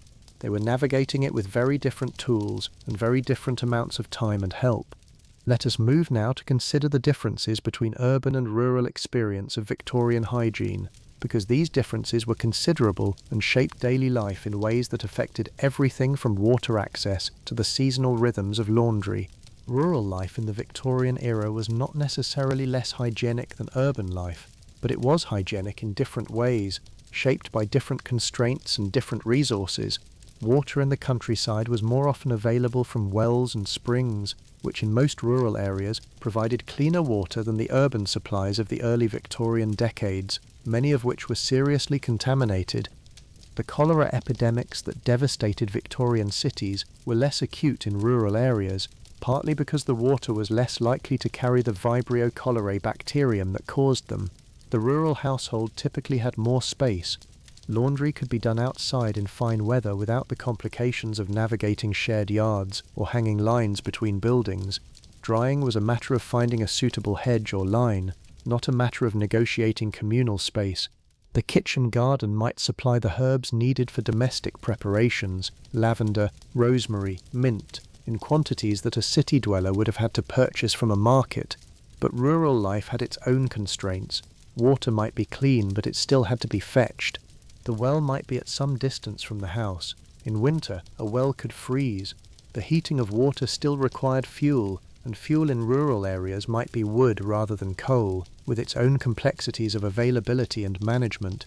The rurally isolated household had less access to the commercial products, the sold soaps and tooth powders and scent preparations that were available in urban markets, and had to produce more from domestic resources or go without. The farming woman's body was also subjected to a different kind of physical demand than the urban domestic woman's. Agricultural work, the tending of animals, the management of the kitchen garden, the making of butter and cheese, the preservation of fruit and vegetables, the 1,000 tasks of a working farm, produced a different kind of physical exertion and a different kind of bodily state than a day of domestic management in a city house. Mud, animal smell, the products of outdoor labour, these were part of the texture of farm life in a way that required a different approach to managing the body's relationship with its environment. The farm woman who came in from milking at 5 in the morning and was expected to have breakfast on the table by 6 did not have the option of a careful morning washing routine before the household woke. She managed as best she could. The division between public and private self was different in a rural setting too, because the community was smaller and the social world was structured around different kinds of visibility. The village, the church, the market, these were the venues in which rural women's cleanliness was assessed, and the standards applied there were calibrated to the realities of rural life in a way that urban middle-class standards were not. It is worth pausing here to note that the Victorian period saw enormous anxiety in the middle classes about the cleanliness of the rural poor, particularly those who migrated to cities in search of work. This anxiety, which was part of the broader discourse about the urban poor and their living conditions, was not entirely without foundation. People who moved from cottages with earthen floors and shared wells to single rooms in crowded urban courts with shared standpipes were indeed navigating conditions that made personal hygiene difficult, but the anxiety that greeted their arrival in cities often translated into a moralizing assumption that rural poverty was associated with inherent dirtiness, which was both unfair and inaccurate. The reality was that dirt adhered to poverty, not to the rural poor themselves, and that with access to adequate water, space, fuel and time, people of all backgrounds maintained themselves as well as those conditions allowed. What varied was not the desire for cleanliness, but the capacity to achieve it, and that capacity was a function of material conditions rather than character. Victorian social reformers who understood this distinction were among the more clear-sighted observers of their era. This brings us to a broader consideration of how Victorian society thought about hygiene, health and disease, because these thoughts were intimately connected to hygiene practice in ways that affected daily routines. The miasma theory of disease, which held sway for most of the century, associated illness with the smells and emanations of decay and poverty. This meant that a house that smelled clean was, in some sense, medically understood to be a healthy house, cleansing the air, removing sources of bad smell, providing ventilation. These were the primary public health interventions of the early Victorian decades. They were not ineffective. Removing the reeking privies and improving the drainage of urban courts did reduce disease, even if the mechanism was not as miasma theory described it. The germ theory of disease, which Pasteur developed in France in the 1860s and which Koch extended and confirmed in the following decades, began to shift this understanding. The idea that specific microscopic organisms caused specific diseases was initially controversial, but became increasingly accepted through the 1870s and 1880s. Joseph Lister's demonstration that antiseptic methods could dramatically reduce infection rates in surgery gave the theory compelling practical support.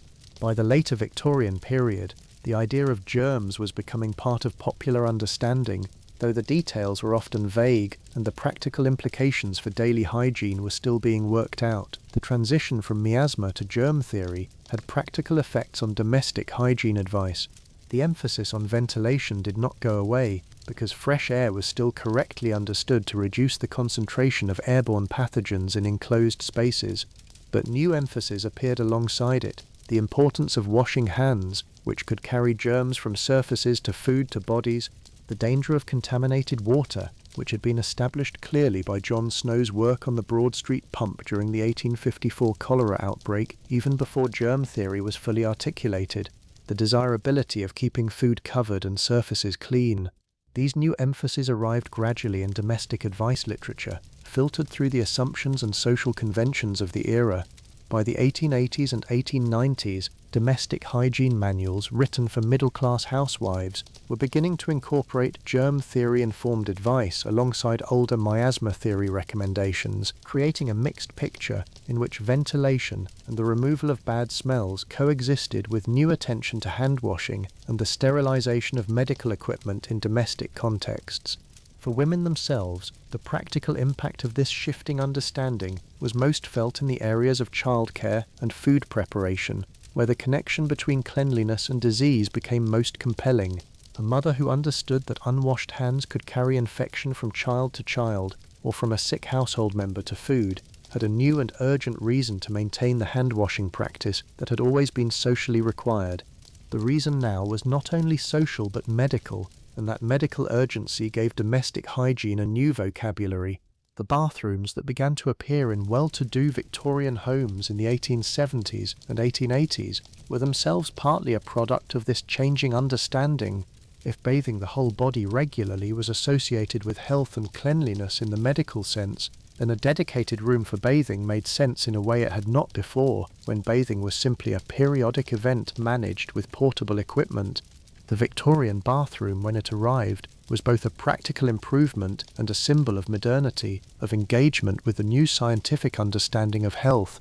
The plumbed bathroom, with its fixed bath and hot and cold running water, was initially available only to those who could afford the considerable plumbing installation required, but it became a marker of domestic progress and aspiration across the social scale, and by the end of the century the provision of some form of bathroom in new middle-class houses was beginning to be expected. The absolute luxury of turning a tap and having hot water was, for the woman who had been heating kettles and carrying pails for her morning washing, a transformation in daily experience that is difficult to overstate. But this transformation was, for the Victorian period, largely the experience of its later decades and its upper sections. For most Victorian women, for most of the Victorian era, the washstand and the pitcher remained the primary tools of daily hygiene. What changed across the century was not so much the equipment as the knowledge and the aspiration, the growing understanding that specific hygienic practices had specific health benefits, and the increasing pressure of social expectation that a clean and properly managed body was an essential component of respectable femininity. The night when the day's hygiene performance was finally set aside deserves its own careful attention. The preparation for sleep in a Victorian household was itself a small set of rituals, some practical, some social in their implications, that represented the private concluding act of the day's management. The removal of the day's dress and undergarments was, as we have noted, a process that required help for women dressed in the full Victorian manner. With or without a maid, the corset came off, and with it the particular kind of physical relief that any modern person who has worn a tight garment for a long day will recognize, amplified enormously by the weight and restriction of a properly fitted Victorian corset. The physical relief of unlacing at the end of the day was one of the genuine pleasures of the Victorian domestic evening. The nightgown put on in place of the day's clothing was usually a generous long garment in white cotton or linen, intended to be both comfortable and modest.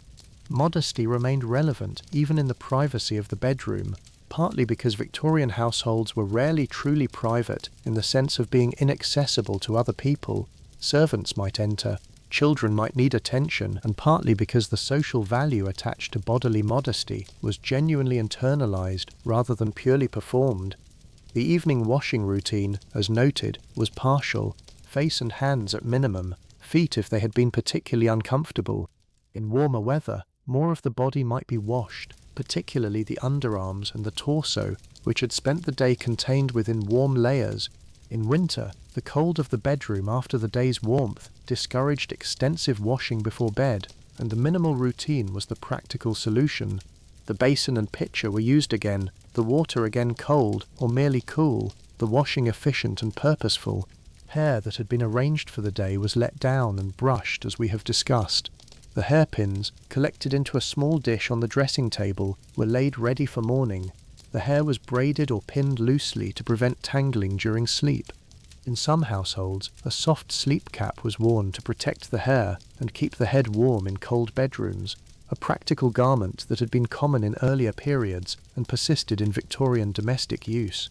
The bed itself was a hygiene environment. Sheets were cotton or linen, changed weekly or more often if the household's resources allowed. Pillowcases were changed perhaps more frequently, since the face rested on them through the night.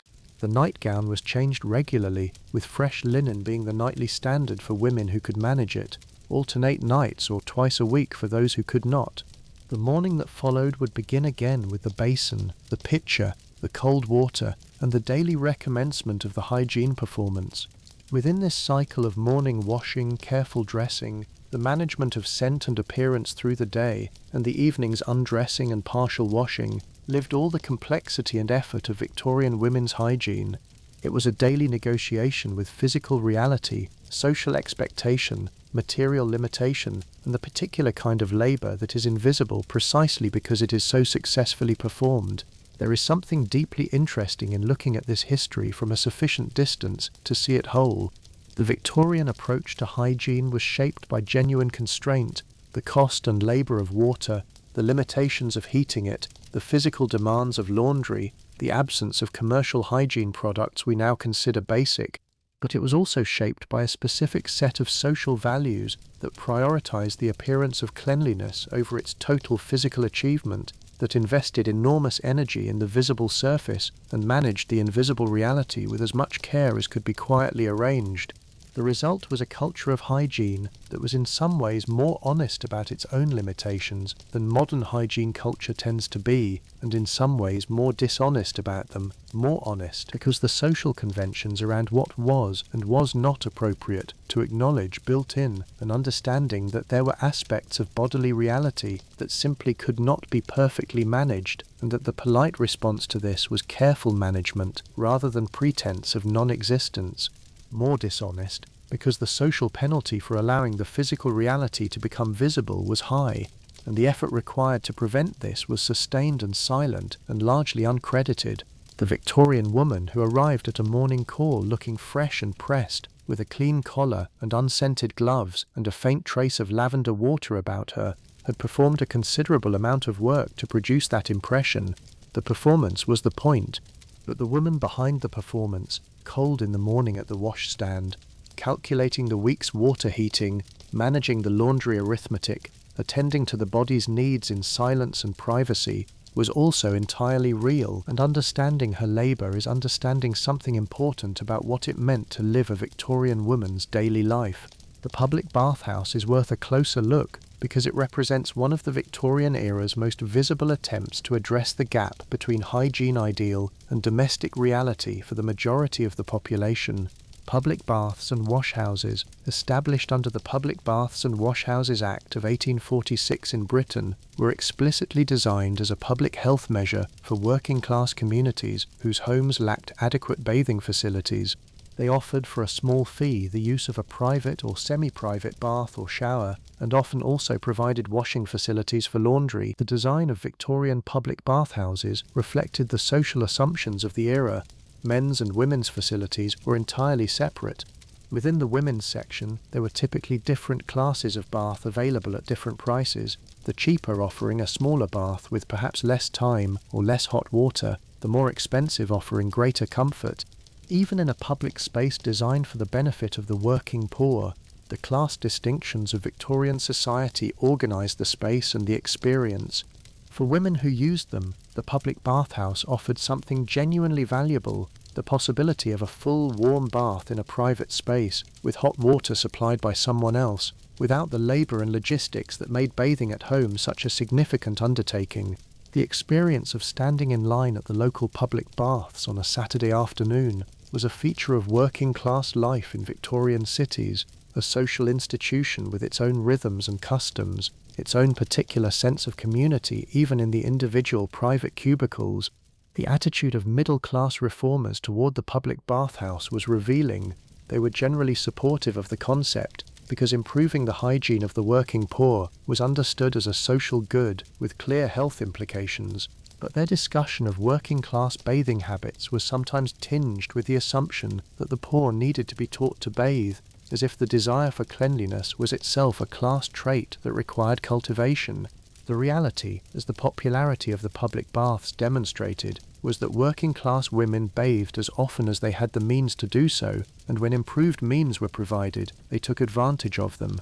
The public bathhouse was not, it should be noted, a comfortable or particularly private experience for most women.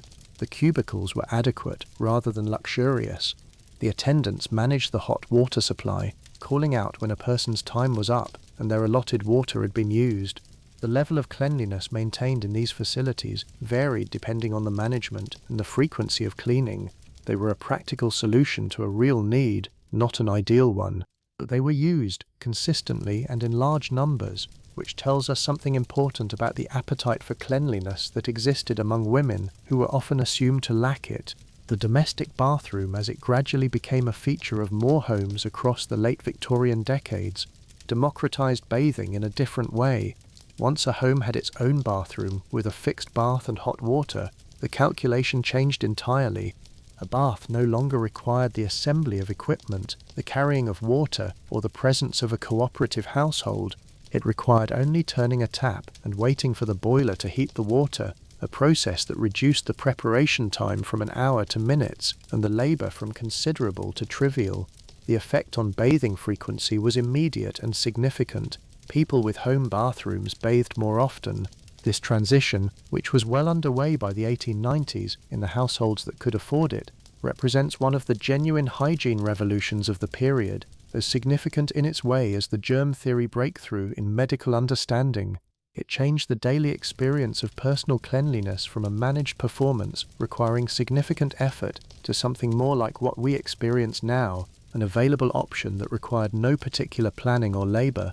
The Victorian period thus contains within it two very different worlds of hygiene.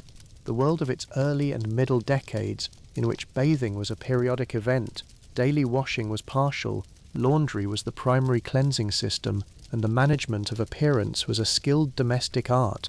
And the world of its later decades, in which plumbed bathrooms and municipal water supplies were beginning to make something closer to modern hygiene possible, at least for those who could afford the new infrastructure.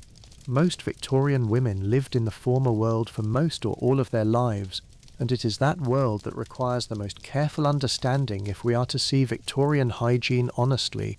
It was a world that required ingenuity, patience, physical effort, and a particular kind of social skill, the skill of producing and maintaining an appearance of cleanliness that went beyond what the physical circumstances fully supported.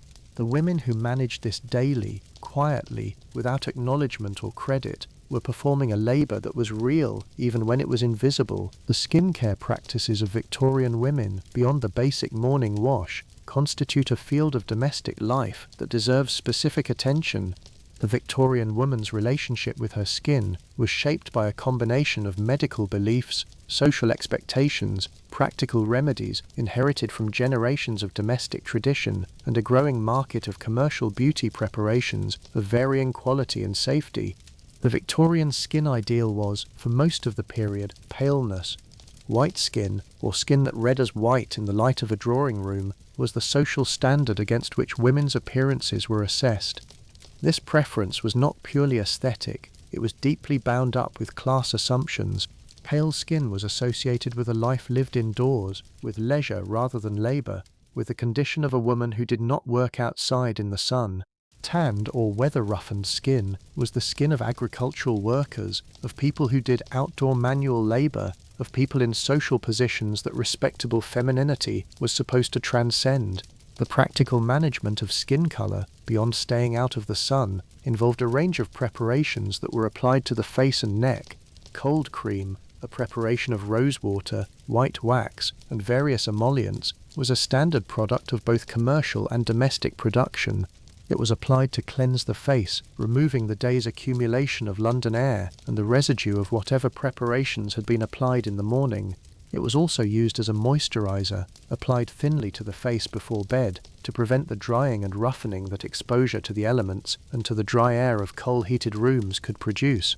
There is something genuinely moving about this sequence when you follow it carefully, the daily cycle of assembly and disassembly, of becoming presentable and then becoming private, of the effort of presentation and the relief of its end.